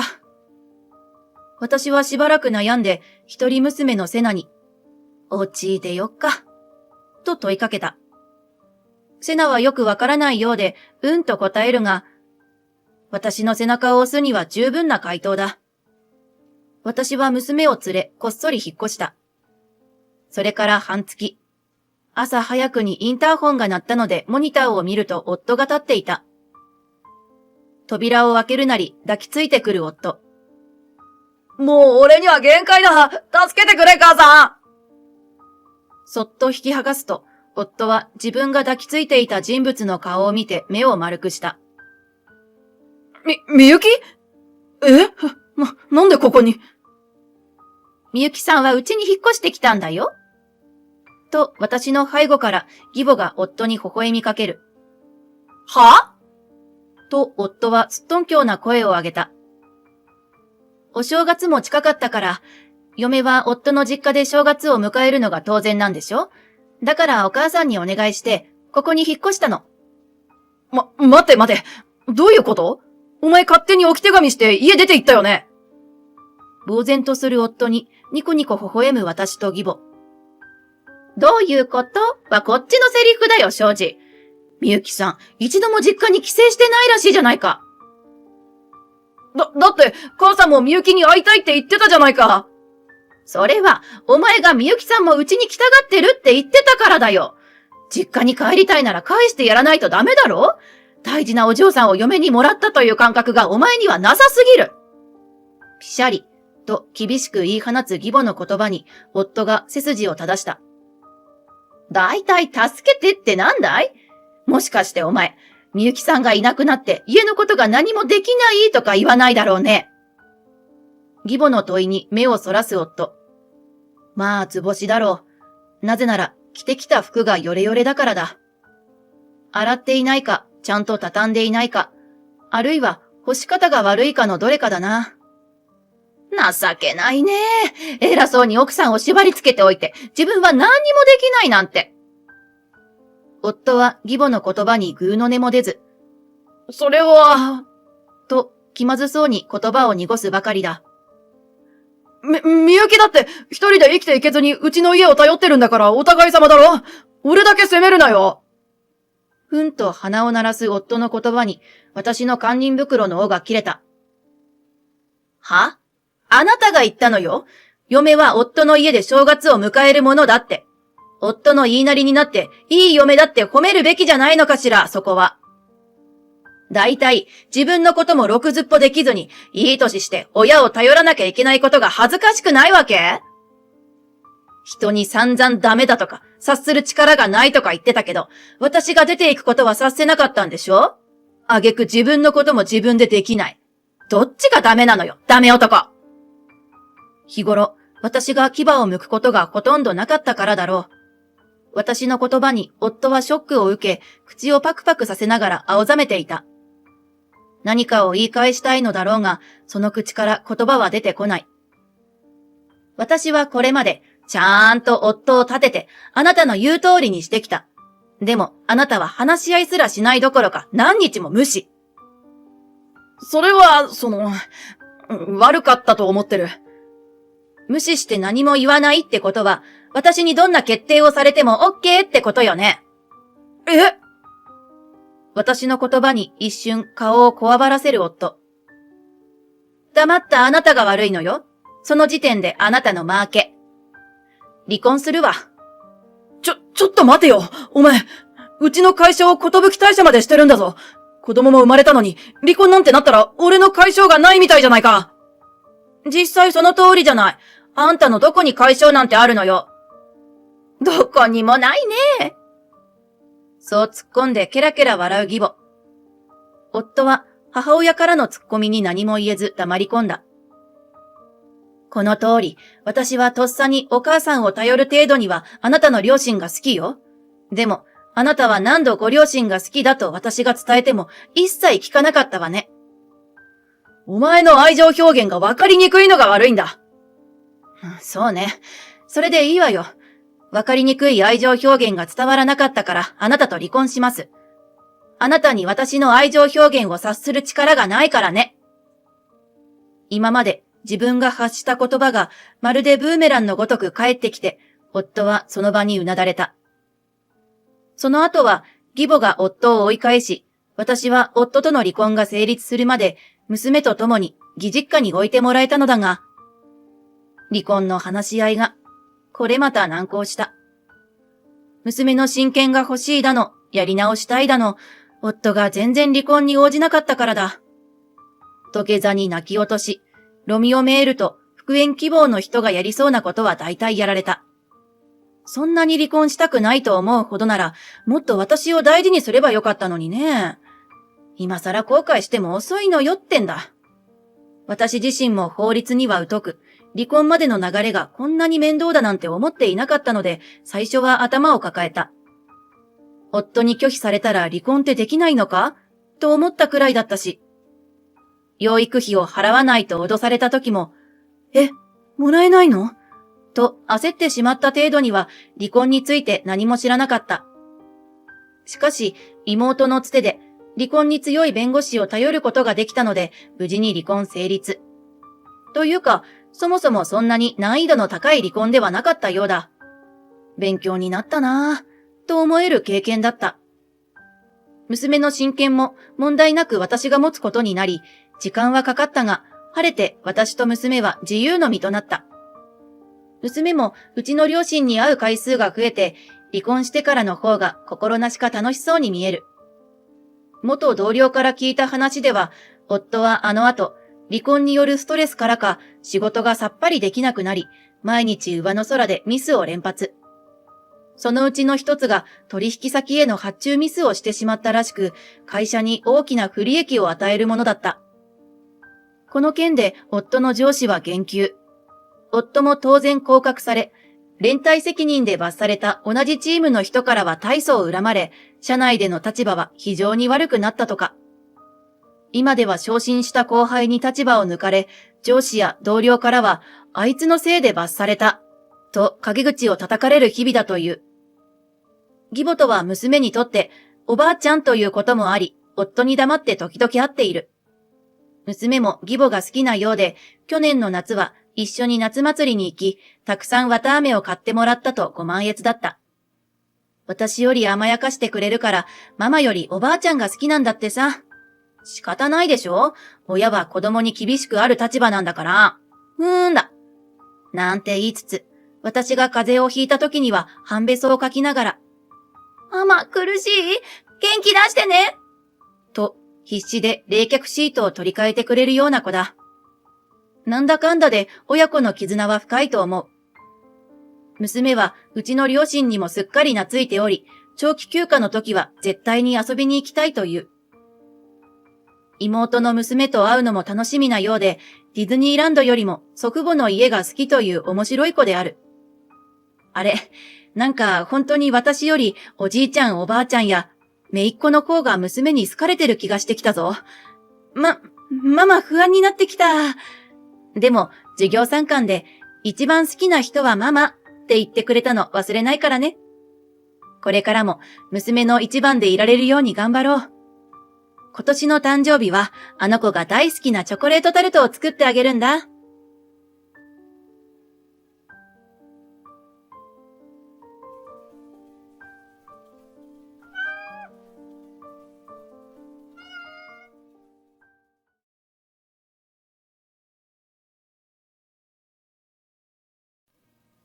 今まで病気知らずだったのに、突然の大病。闘病で体はボロボロ。それでも夫は経営している蕎麦屋を手伝えと迫る。さらに私が入院中に転がり込んできた義母の世話まで。何もしないで金ばかりかかる奴は出ていけ。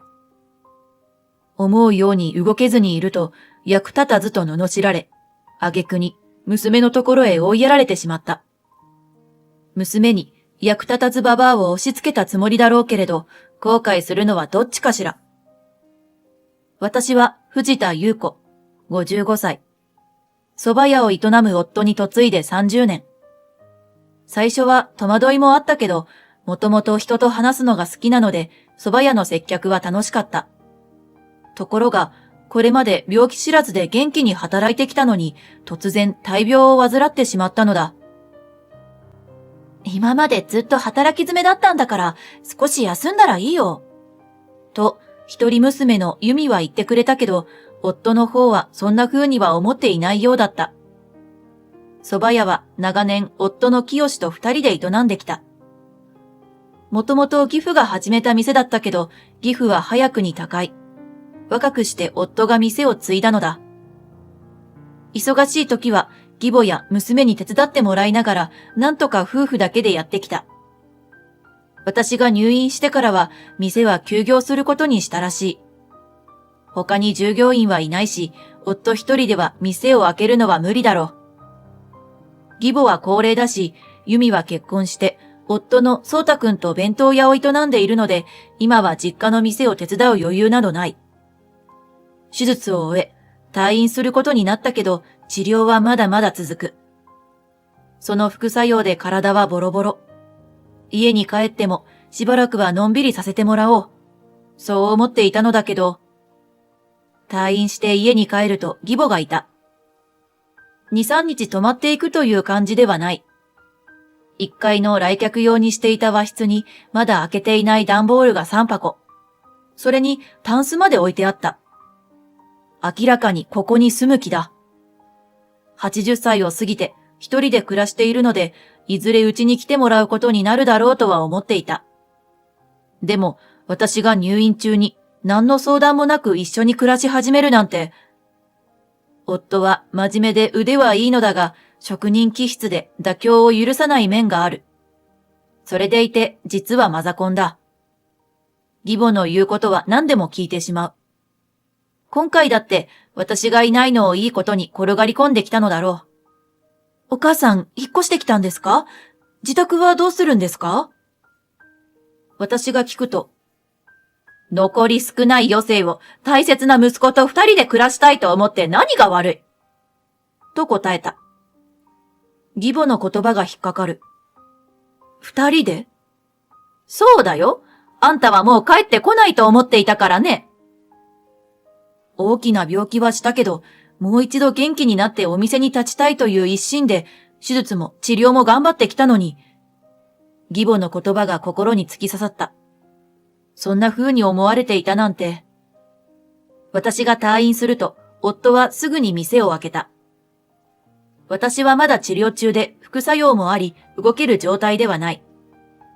食欲はなく、体重が減って体力が落ちている。それなのに、夫からお店に立つことと義母の世話まで要求された。蕎麦屋には住居はなく、私たちは店舗から徒歩数分のところに住んでいる。数分といっても、今の私には行くだけで辛い。とても笑顔で接客なんかできない。それに家に帰ればお母さんの分も含めて食事の支度や洗濯。ふらふらになりながら時間をかけて家事をするけど、掃除までは手が回らない。そうすると義母に怒鳴られた。一体いつまで待たせるんだい？私を飢え死にさせる気か？この嫁は洗濯もろくにできないのかね？汚れが落ちてないじゃないか。部屋の掃除はどうなってるんだい？ほこりだらけだよ。こんな汚いところじゃ寝られやしない。勝手に転がり込んできて言いたい放題だ。80代と言ってもまだまだお元気なのだから自分のことは自分でやってくれたらいいのに。それをやんわりと伝えると逆ギレされた。はぁ？年寄りに対してなんて思いやりのない嫁なんだろうね。夫が来ると義母はさらに騒ぎ立てた。清、この嫁と私を二人きりにしないでおくれ。この人は私をいじめるんだよ。なんだって？私が、そんなわけないでしょと言ったところで、義母が大好きな夫に通じるわけもなく、義母の言い分しか聞かない。義母もそのことが分かっているから、わざと言っているとしか思えない。私だってまだ治療中なの。もう少し休ませてほしいわ。お店のお仕事とお母さんのお世話なんてとても無理よ。お母さんには自分でできることを自分でやってほしいと伝えただけ。病気になったのは自分が悪いんじゃないか。え？お前が健康管理を怠るから病気になるんだよ。大した保険にも入ってなかったから医療費にどれだけお金がかかったと思ってるんだ。夫は私が病気になってお金を使ったのが気に入らないのだ。保証の少ない医療保険にしか入れなかったのは、夫が保険料を払うのをケチった結果なのに。これ以上お前の治療に払う金はない。自分で何とかするんだな。自分でって、お店は二人でやってるのよ。だったら治療をやめればいい。そんな、働かない奴に食わせる飯はない。何言ってるの？んだよ、お前はもういらない。店はバイトを雇うし、母さんにも手伝ってもらうから、お前は出て行け。どういうこと？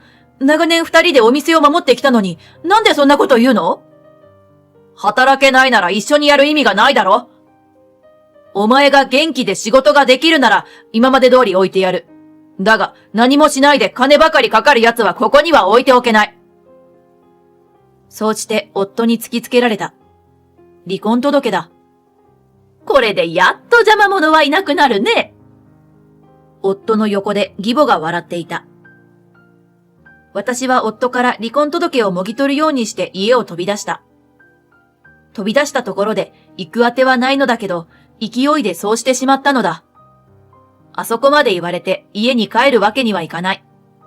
いっそのこと救急車を呼んでもう一度入院させてもらおうかしら。なんてことを思ってしまう。幸い友達は多いから、とりあえず誰かを頼ろうかな。大丈夫。なんとかなるわよ。お金もないし、近所のスーパーの休憩スペースで無料のお茶を飲みながら、そんなことを考えていたとき、声をかけられた。お母さん？振り返ると、カートにカゴを乗せて、娘のユミが近づいてくる。どうしたの？体は大丈夫？一人で買い物？娘の姿を見て涙が出そうになった。体が思うように動かないと心も弱くなってしまうみたい。お母さん、歩いてきたの？まだ無理しちゃダメだよ。送っていくから。ありがとう。それがね、帰れないの。どういうこと？家を追い出されちゃった。は？何それ？誰がそんなことするの？お父さんとおばあちゃんよ。おばあちゃんが来てるの？お父さんと一緒に暮らすんですって。だからって、なんでお母さんを追い出すのよ。私はお金ばかりかかって役に立たないから。お店はバイトさんとおばあちゃんでやるんですって。何それ、ありえない。お母さんの体より大事なお店なんかない。息巻いているユミの車に乗せてもらい、私は自宅に戻った。ユミが呼ぶと、夫は玄関先に出てきた。お父さんもおばあちゃんも何考えてるのよ。なんで病気のお母さんを追い出すのよ。ユミが言うと夫は、俺はこれからは母さんと暮らすんだ。と平然と答えた。夫の頑固な性格は昔からだ。決して自分を曲げることはない。ここはお父さんとお母さんの家でしょ？なんでおばあちゃんが勝手に来るのよ。母さんは高齢なんだ。一人で置いておけないだろ。お母さんが一緒だっていいじゃない。母さんが優子と一緒は嫌だと言うんだよ。優子は母さんをいじめるし、家事も店の仕事もできないんだから、ここに住まわせるわけにはいかないんだ。お母さんがおばあちゃんをいじめる？被害妄想も甚だしいわ。お母さんが気に入らないだけでしょ？それに、お母さん病気なんだから働けるわけないじゃない。役に立たないばかりか、金ばかり使いやがって。そう言うならユミ、お前が役立たずばばあと暮らしてやれ。いいの？ユミは私の方を見てにっこりと笑った。お母さん、今日から家に来て。でも迷惑でしょ？それに、そうたくんがなんて言うかしら。迷惑なんてとんでもない。私はお母さんに来てほしいの。そうたはお父さんみたいに心の冷たい人じゃないから大丈夫よ。こうして、私はユミの家に厄介になることになった。ユミの家は居心地が良かった。2階は日当たりが良く風も抜ける。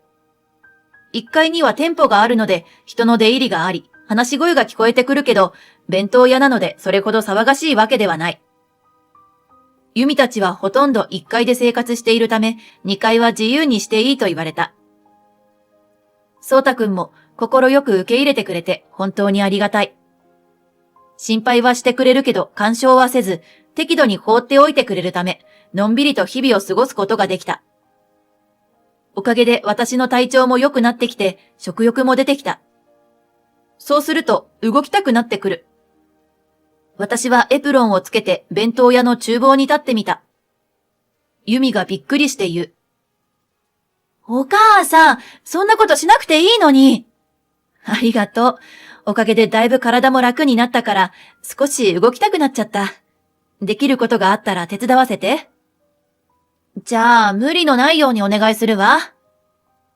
ユミは笑ってやることを教えてくれた。蕎麦屋では接客ばかりだったけど、実は調理師免許を持っていて、結婚前は社員食堂で働いた経験もある。調理も人と話すことも好きなので、弁当屋ではその両方ができて楽しかった。余裕がある時は家族3人分の食事も作って、ユミとソウタくんに喜ばれた。お母さんの料理、昔から美味しかったもんね。ありがとう。ところでユミ、あなたたち子供は作らないの？こんなこと単刀直入に聞いていいものかわからなかったけど、ここに孫がいたらどんなにいいだろうとふと思ってしまったのだ。ユミは一瞬口をつぐんだ。気を悪くしてしまったのだろうか。でもそうではなかった。子供欲しいの。ソウタも子供好きだしね。でも今の経済状況ではね。お弁当屋さんうまくいってないの？私の目にはそこそこお客さんが来るように見えているけど。普通のお弁当だけ売ってるだけじゃね。うちは安さが売りの弁当屋だけど、物価はどんどん上がってるし。かといって値段を上げたらお客さん来なくなっちゃうんじゃないかと思って。ユミとソウタくんならきっと良い親になれるに違いないのに。闘病中の私を受け入れてくれた優しいユミとソウタくんのために、私は何か力になれないかと考えていた。それからも私は調理を手伝いながら接客もこなしていた。少しずつ店にいる時間も長くなっていった。弁当屋があるのは住宅地だ。お昼時は近くのオフィスの社員が職場に持ち帰って食べるために買っていくことが多いけど、夕方は自宅に帰って食べるために単身者や共働きの主婦が買いに来た。ご近所に住む高齢のお客さんもよく来てくれる。ただその人たちは皆塩分や糖分を気にしていた。だから本当はもっとお弁当を食べたいのだけど控えているのだと。確かにお弁当には塩分も糖分も多く含まれている。食事制限が必要な人にはリスクが高いのだろう。私はあることを思いついた。だしやレモン汁などを使って極力塩分と糖分を控えたお弁当を作ってみたのだ。もしかしたら薄味でつまらないかもしれないと思ったけど、それは思いのほか好評だった。そこで私はユミとソータくんに提案した。いっそのことを方向転換をしたらどうかしら。ユミとソータくんの弁当屋なのに、居候の私が出しゃばってはいけないと思ったけど、うまくいくんじゃないかと考えたのだ。ユミもソータくんも私の話をよく聞いてくれた。とてもいいと思います。僕たちじゃそんなこと思いもしなかった。お母さんが来てくれて本当に良かったです。病気の経験がここで生きてくるなんてね。さすがお母さん。転んでもただでは起きないわ。ユミは冗談半分笑いながら言っていたけど瞳は真剣だった。やらせてもらうには失敗するわけにはいかない。私は新しいメニューを次々と考え出した。実は入院中、体は辛いし、やることもないので、病気を克服するためのレシピを作っていたのだ。薬の副作用で食欲がなかったり、口内炎が痛くても食べやすいものや、免疫力アップ、体力回復を図れるものなどなど。他にもお腹の調子を整えるメニューや、ダイエットや美容にいいメニューも考えてみた。材料はオーガニックや無添加を使用し、砂糖も塩も自然なものを取り入れる。思いを込めた、心にも体にも優しいお弁当だ。原価は上がってしまうけど、できるだけ知り合いに掛け合って安く仕入れることにした。もともとの知り合いもいたけど、実はおしゃべり好きな性格が幸いして、入院中に多くの友達ができたのだ。中には無農薬野菜を栽培している人などもいて、そこから仕入れることが可能になった。そしてその作戦は大成功。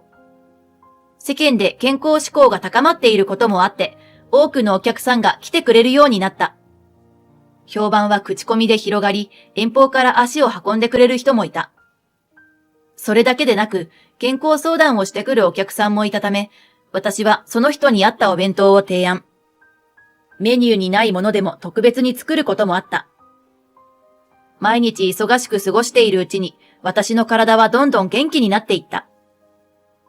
そんなある日、弁当屋の評判を聞きつけた夫がやってきた。いや、元夫だ。離婚はすでに成立している。おい、優子。なんでお前がユミの弁当屋で働いてるんだ。仕事ができるなら俺の蕎麦屋で働け。俺の店をどうしてくれるんだ。ちょっと、店先で大きな声出さないでちょうだい。私はユミとソータくんにゆっくり休ませてもらうことができたから元気になったの。その恩返しがしたいだけ。それに、あなたとはもう何の関わりもないんだから帰ってちょうだい。騒ぎを聞きつけて厨房にいたユミも出てきた。お父さん何しに来たの？お母さんが考えたお弁当を買いに来た？すごく評判がいいのよ。ふざけるな。よくも俺の蕎麦屋から優子を奪い去ってくれたな。は？お母さんを追い出したのはお父さんでしょ？追い出したわけじゃない。だって離婚届も突きつけたじゃない。それはだな。母さんに言われて仕方なく。おばあちゃんに言われたら病気の人を追い出すの？お母さんを引き取れって言ったのはお父さんだよ。とにかくだな。仕事ができるんなら俺の蕎麦屋で働けっていうことだ。お父さん、お蕎麦屋さんどうなったの？すると夫は口をつぐんで目を泳がせる。愛人さんがいるんでしょ？おばあちゃんだって手伝うんじゃなかったの？いや、それが、夫がしどろもどろになるわけは想像がついた。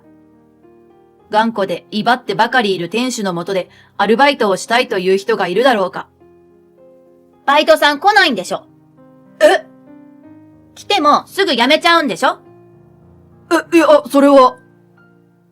ユミも夫の性格をよくわかっている。おばあちゃんは手伝ってくれたんじゃないの？まあ、はじめは少しだけ。夫の声がだんだん小さくなる。認知機能の衰えてきたお母さんにはお店の仕事は難しかったんじゃない？なんでそれを？私が言うと夫は驚いたようにこちらを見た。確かに以前から我が強い人で振り回されることは多かったけど、あんな風に言うなんてちょっとおかしいなって思っていたのよ。自分の母親なのに気づけず、ただお母さんの言いなりになっていたなんてね。いや、それはだな、口ごもる夫にユミが言った。お父さん一人で蕎麦屋を切り盛りしてきたつもり？お母さんの力で成り立っていたようなものよ。蕎麦を打てるだけじゃ蕎麦屋はできない。売上の管理やお客さんとの関わり方。お父さんができない部分をお母さんが一人で担ってきたんじゃない。それなのに感謝するどころか追い出すなんて。お母さんはうちのお店になくてはならない人なの。今更お父さんの蕎麦屋には行かせない。俺の蕎麦屋がどうなってもいいのかよ。どうなってもいい。もうやめちゃえ。なんだと？病気の奥さんを大事にできないような人のところにお客さんなんか来るわけない。そんなお店なんかなくなっていい。結局夫はユミの剣幕に押されてすごすごと帰っていった。その後、私は一度自分の荷物を引き取りに元の家へ戻ったが、それ以降は近づかなかった。聞くところによると、義母は私と同じ病気で入院したらしい。わがままに拍車がかかって入院先では看護師さんたちに手を焼かせているとか。夫は結局一人では経営が成り立たず蕎麦屋を閉めた。再就職先を探しているものの、長年蕎麦だけを打ってきた頑固者のため、なかなか見つからない。今は日雇いで何とか食いつないでいるそうだ。私はというと、お弁当屋さんの仕事が楽しく、毎日が充実している。たくさんのお客さんと話ができるのも元気の秘訣。病気だったのが嘘みたいだ。そしてもう一ついい知らせがある。子供を持つことを積極的に考えられるようになった娘夫婦。妊活を始めたらあっという間に赤ちゃんができたのだ。今は妊娠している娘のために妊婦さん用のお弁当メニューを考案中。孫が生まれたら子供向けのお弁当も作ろうかと考えている。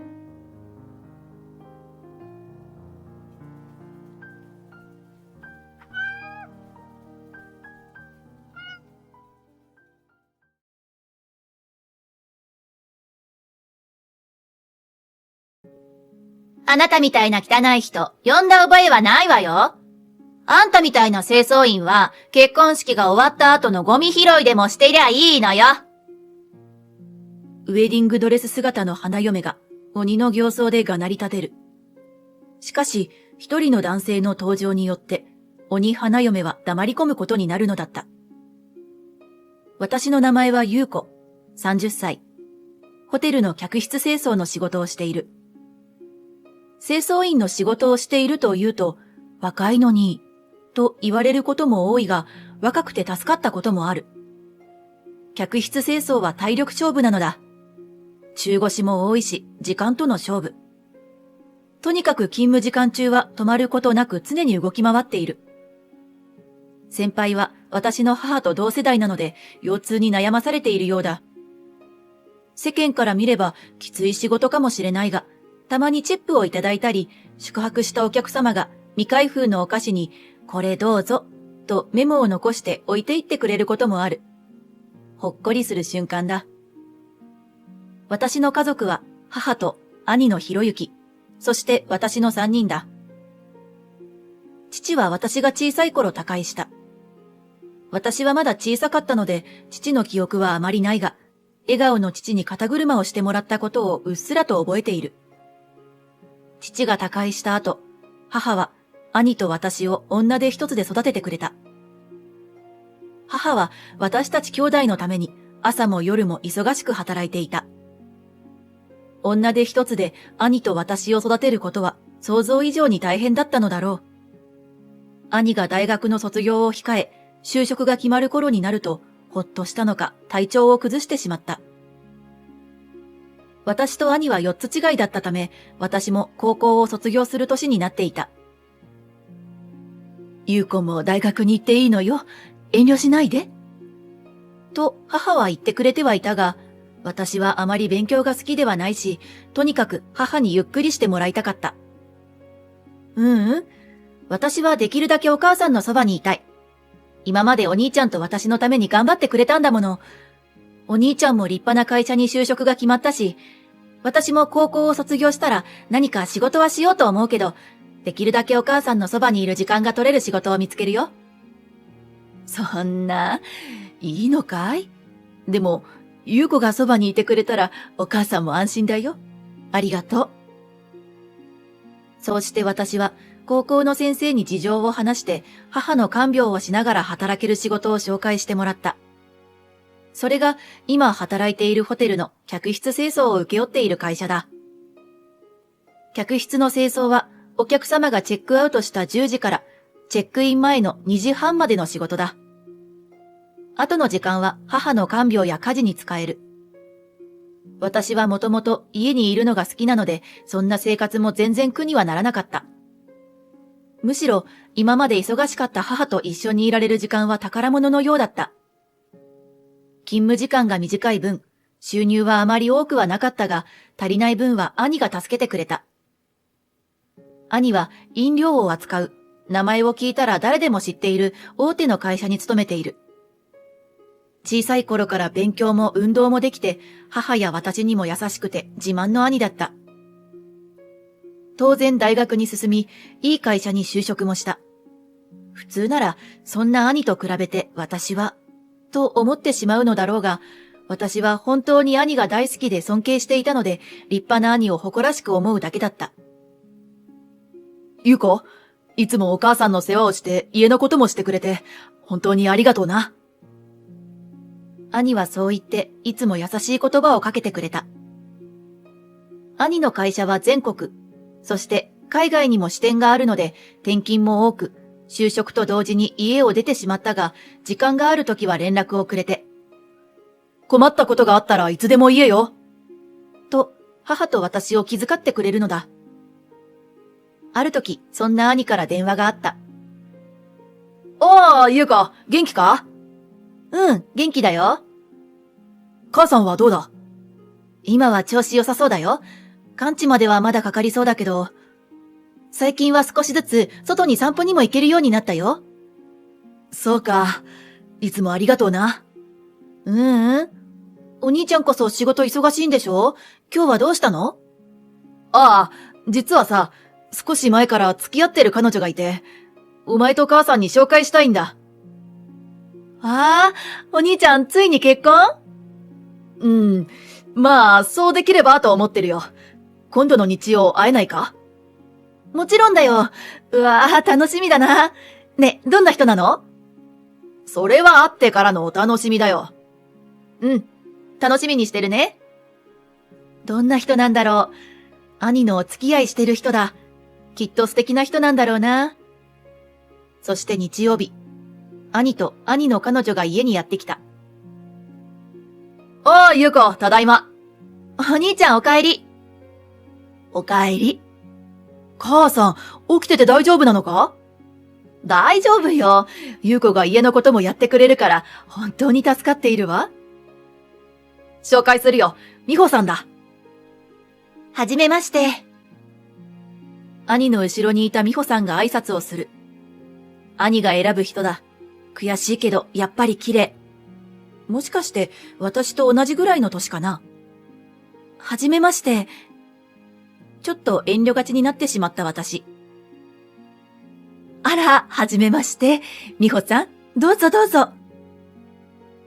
母も今日は少し張り切ってるのだろうか。いつもは横になっていることが多いが、この日は起きて兄たちを出迎えた。兄と美穂さんが家に上がり、二人並んでリビングのテーブルに着いた。ちょっと急で驚いたかな。と兄が切り出した。私はそういうのが精一杯だった。兄も女の人を好きになって恋をするんだ。そんなの当たり前だけど、小さい頃に父を亡くした私は無意識に兄を父のように思っていたようだ。この日の顔合わせは和やかに進んだが、私の仕事の話になった時、美穂さんが顔を曇らせた。私はその一瞬の表情を見逃さなかった。優子さんはどういったお仕事をなさってるの？はい、私はホテルで客室清掃の仕事をしているんですよ。体はきついですけど、勤務時間が私には合っていて、母の看病や家のこともあるので。そうなのよ。優子がいてくれて、私も本当に助かっているの。美穂さんは私とは目を合わさずに、その一言で終わった。か。私はちょっともやっとしたが気にしないことにした。兄から美穂さんとは兄の会社の取引先との縁で出会ったと聞いていたので、その話を美穂さんに振ってみた。でも、とか、はいとか、不愛想な一言で終わってしまい、なんだか私には冷たい感じだった。綺麗ないい人だったわよね。二人が帰ってから母は言ったが、私はなんとなくもやもやした気持ちが残った。その後しばらくして兄の新居からハガキが届いた。引っ越ししました。お近くにお越しの際にはお立ち寄りください。兄がお母さんと私に美穂さんを紹介してくれた後、正式に二人の結婚が決まった。その頃、兄は本社勤務となり、しばらくは転勤することもなくなったので、新居を構えることになったのだ。お兄ちゃんも、いくら大手メーカーに勤めているとはいえ、そんなにすぐに新居なんて構えられるのかしら。そんな疑問も浮かんだが、母から聞いた話で納得がいった。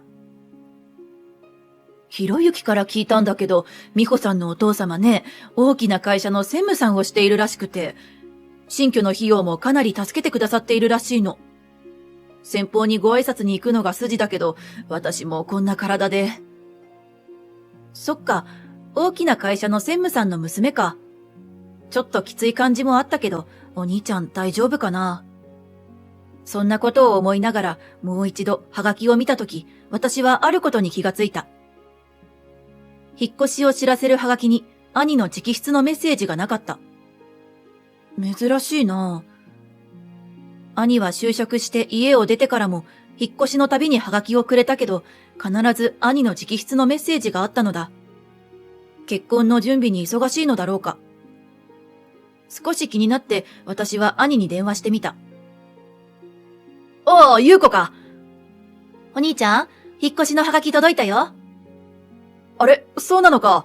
実家に送るハガキは俺が出すって言ったけど、美穂が気を利かせてくれたかな？もう落ち着いたの？なかなか片付かないが、美穂片付けが苦手みたいなんだ。彼女なりに頑張ってくれているんだけど、俺も仕事で忙しくて美穂に任せっきりだし、申し訳ない気持ちもあるんだ。それじゃあ今度遊びに行ってもいい？もしよかったら片付けも手伝うよ。いいのか？そうしてもらえると助かるし、美穂も喜ぶよ。じゃあ次の土曜日に行こうかな。おう、美穂にも伝えておく。そう言って電話を切った。そして兄と約束した日、私は少し早めに家を出て、美味しいと評判のケーキ屋さんに並んでお土産のケーキを買った。ここのケーキお兄ちゃん好きなんだよね。美穂さんも喜んでくれるかな。そんなことを思いながら兄の新居へ向かったのだった。ピンポーン。はい。美穂さんの声だ。こんにちは、優子です。は？何のご用？どういうこと？一瞬理解ができなかった。兄に伝えておいたんですが、今日お二人の新居にお邪魔するって。そんなの聞いてないし。もしよければお部屋のお片付けもお手伝いしようと思って、兄は。ひろゆきさんなら急に会社から呼び出されて出かけたわ。兄がいないのは予想外だった。できれば美穂さんと二人きりにはなりたくない。インターホン越しに美穂さんが続けた。優子さん、あなた自分の立場って分かっているわよね。どういうことですか？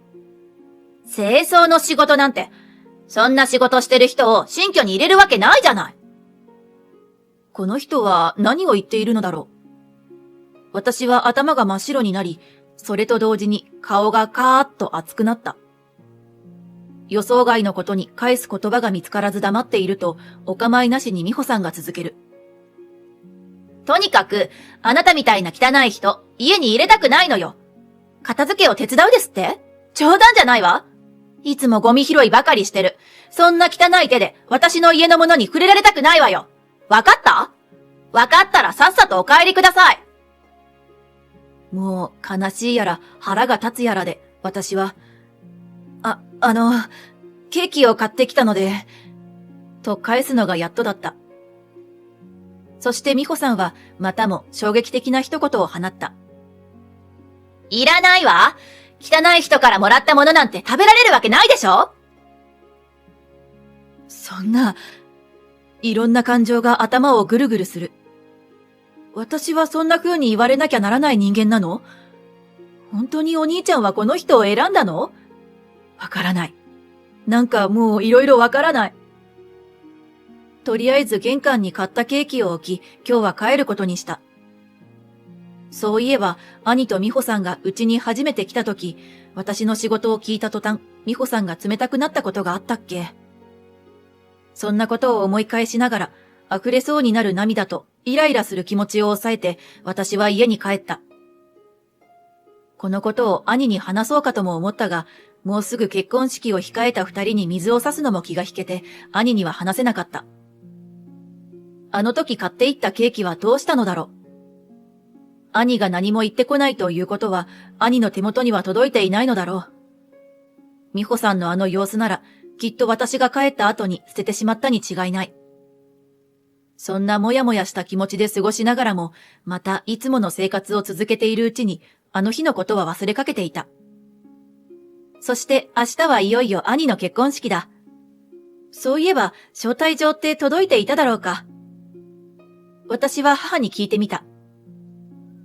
お母さん、明日の結婚式の招待状って、ああ、そこに置いてあるわよ。母に言われた場所にあった招待状を見てみると、宛名は母の名前だけだった。お母さん、私宛ての招待状は届いてない？そうね、それだけだったと思うけど、親族なんだし、代表して私に来たのかしら。私もひろゆきの晴れ姿を見たかったけど。母はこのところ、また体調が思わしくなく、明日は残念ながら欠席だ。私だけが行くことになっていた。兄は仕事に結婚式の準備にと忙しいらしく、最近は電話をしても留守電になっていることが多かった。忙しい兄の手を煩わせるのもどうかと思い、私も連絡を控えていた。それだけに、明日、久しぶりに兄に会い、幸せな姿が見られるのが私はとても楽しみだった。美穂さんには引っかかるところがあるけれど、兄が選んだ人だ。大丈夫。と自分に言い聞かせた。そして結婚式当日。式場に入ると一人の婦人が声をかけてきた。見た瞬間に美穂さんの母親だと分かった。顔がよく似ている。あなた、もしかして優子さん？はい、はじめまして、妹の優子です。次の瞬間、美穂さんの母親は信じられない言葉を発した。あなたを招待した覚えはありません。どういうことですか？美穂から聞いたけど、あなた清掃員なのよね？そうですが、それが何か？あなたみたいに汚い人が来ると、せっかくの結婚式がゴミ臭くなるじゃない。この人も、清掃員の私を汚いもの扱いしてくる。似た者同士の母と子だ。この前の美穂さんと同じことを言っている。そして、支度を終えた美穂さんが式場に姿を現した。美穂さんは私を見つけるなり、ずかずかとものすごい形相でやってきた。ゆうこさん、あなた何しに来たのよ。あなたみたいな汚い人、呼んだ覚えはないわよ。招待状だって届いていないはずよ。だって呼んでないんだから。と言って、甲高い声でケラケラ笑い出した。その美穂さんの異様な様子に、周りの人も気づき始め、会場がざわついた。でも、今日は母も体調が悪くて来られないので、せめて私が兄の晴れ姿を見て母に伝えたくて。何言ってるの？あなたが来て、ひろゆきさんが喜ぶとでも思ってるの？ひろゆきさんだっていつも言ってるわ。清掃員なんかしている妹がいて恥ずかしいって。人には言えないって。そんな、嘘。あの優しいお兄ちゃんがそんなこと言うはずはない。嘘だ。嘘だ。私は溢れる涙を止めることができなかった。その涙でさらにスイッチが入ったのか、さらに美穂さんがまくし立ててくる。メソメソ泣いてんじゃないわよ。あんたみたいな清掃員は結婚式が終わった後のゴミ拾いでもしてりゃいいのよ。式に出るなんて100年早いわ。もう許せない。こんな結婚ぶち壊してやる。あまりのことに私はそう思ったが、実際どうしたらいいものか。その時だ。入り口から大きな声がした。何をバカなことを言ってるんだ！振り向くと、その声の主は兄だった。その横にはもう一人、モーニングを着た男性が。モーニング姿ということは、美穂さんのお父さんだろうか。兄は見たこともないような形相でこちらへつかつかと歩いてきて、美穂さんを怒鳴りつけた。ふざけたことを言うんじゃない！俺が優子のことを恥ずかしいだなんて、いつ言った？そして兄は続けた。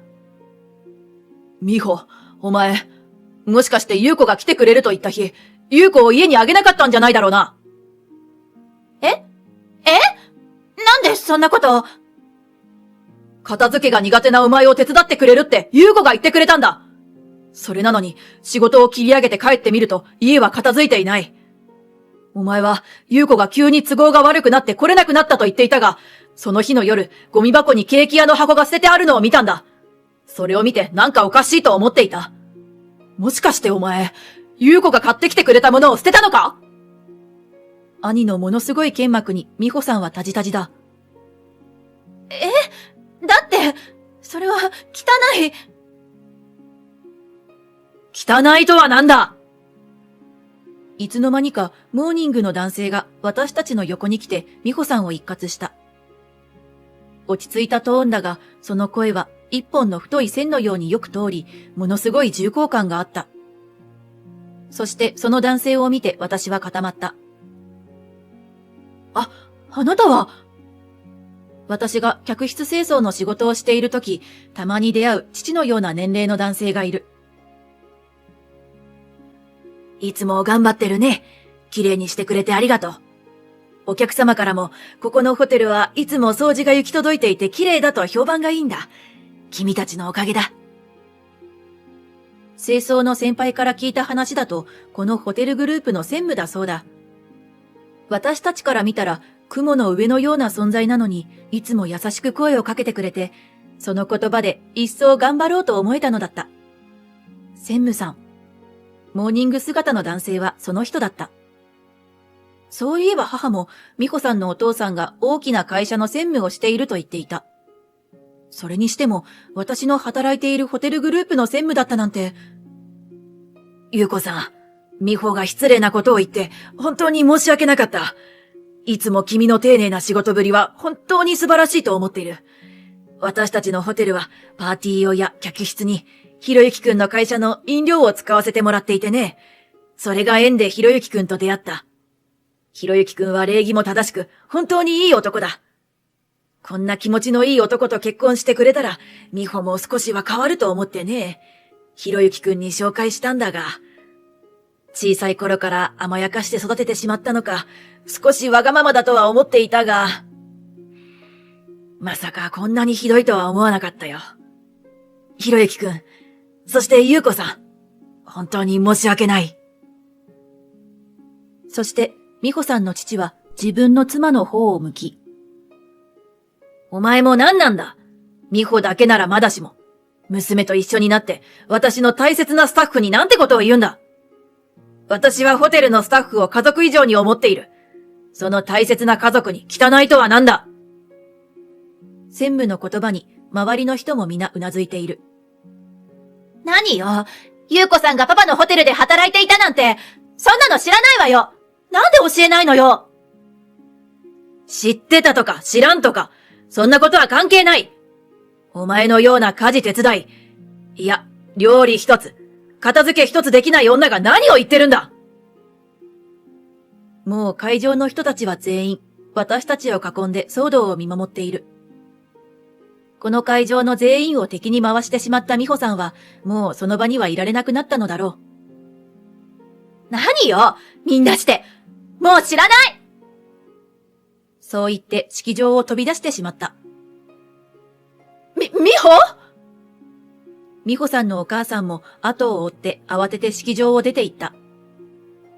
式場は主役の一人を失って、参列者たちは戸惑っていたが、そんな状況を察して、美穂さんの父、専務が来賓の皆さんに向かって言った。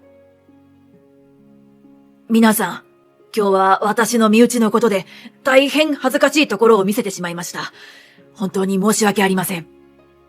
ここにある料理は調理スタッフたちが今日のために心を込めて作ったものです。彼らの気持ちもこの料理も無駄にするわけにはいかない。こんな状況ですが、ぜひ召し上がって帰ってください。どうかお願いします。専務は参列者に向かって深々と頭を下げた。そして兄に向かってこう言ったのだ。ひろゆきくん、申し訳ないが、この結婚は白紙に戻してもらえないだろうか。美穂のやつは少し厳しくしつけをし直さなければなるまい。お父さん、いや、専務、承知しました。確かに、美穂さんは少々わがままなところもありました。しかし、僕も完璧な人間ではありません。お互い補い合いながら暮らしていこうと思ってました。でも、妹のことをあんな風に思い、ひどい仕打ちをしていた。それは兄として絶対に許せません。それは十分にわかっている。本当に申し訳なかった。今回のことがあったからといって、君の会社との取引に響くようなことは決してしない。それだけは固く約束する。専務、もう頭を上げてください。専務の言葉通り、兄の会社とホテルの取引はその後も良好な関係が続いた。そして、その後にオープンした同じ系列のホテルでも、兄の会社の飲料が採用された。兄はその功績を認められ、最年少でロサンゼルス支店の支店長として赴任することになった。今回のことで激怒した専務は、美穂さんに自分で仕事をして新居のローンを返すよう命じた。しばらくは頑張って働いていたようだが、自分で見つけてきた仕事は、あの性格で人間関係もうまくいかず、どこに行っても長続きしない。家に置いてと泣きついてきた美穂さんを専務は許さず、系列会社の清掃員としてがっちり監視しながら働かせていると聞いた。私は変わらずホテルの客室清掃の仕事を頑張っている。専務とも時々顔を合わせることがある。あんなことがあったが、専務は私と会った時は必ず温かい声をかけてくれる。ある日、専務と話をしている時、たまたま派遣会社の担当の人が通りかかった。担当の人は私が話している相手が専務だとわかると恐縮してペコペコと何回も頭を下げた。専務はそんな担当の人に、いやいや、こちらこそ、優子さんにはいつも丁寧な仕事をしてもらって、本当に助かっているんだ。優秀なスタッフをありがとう。と私のことを褒めてくれた。そんなことがあってか、私の時給も格段に上がって、モチベーションもますます上がって気持ちよく働いている。母の病状も徐々に回復してきて、今は二人で兄のいるロサンゼルスに遊びに行くことを目標に頑張っている。兄もロサンゼルスで、今度は本当に素敵なお嫁さんを見つけることができたらいいなぁと願っている。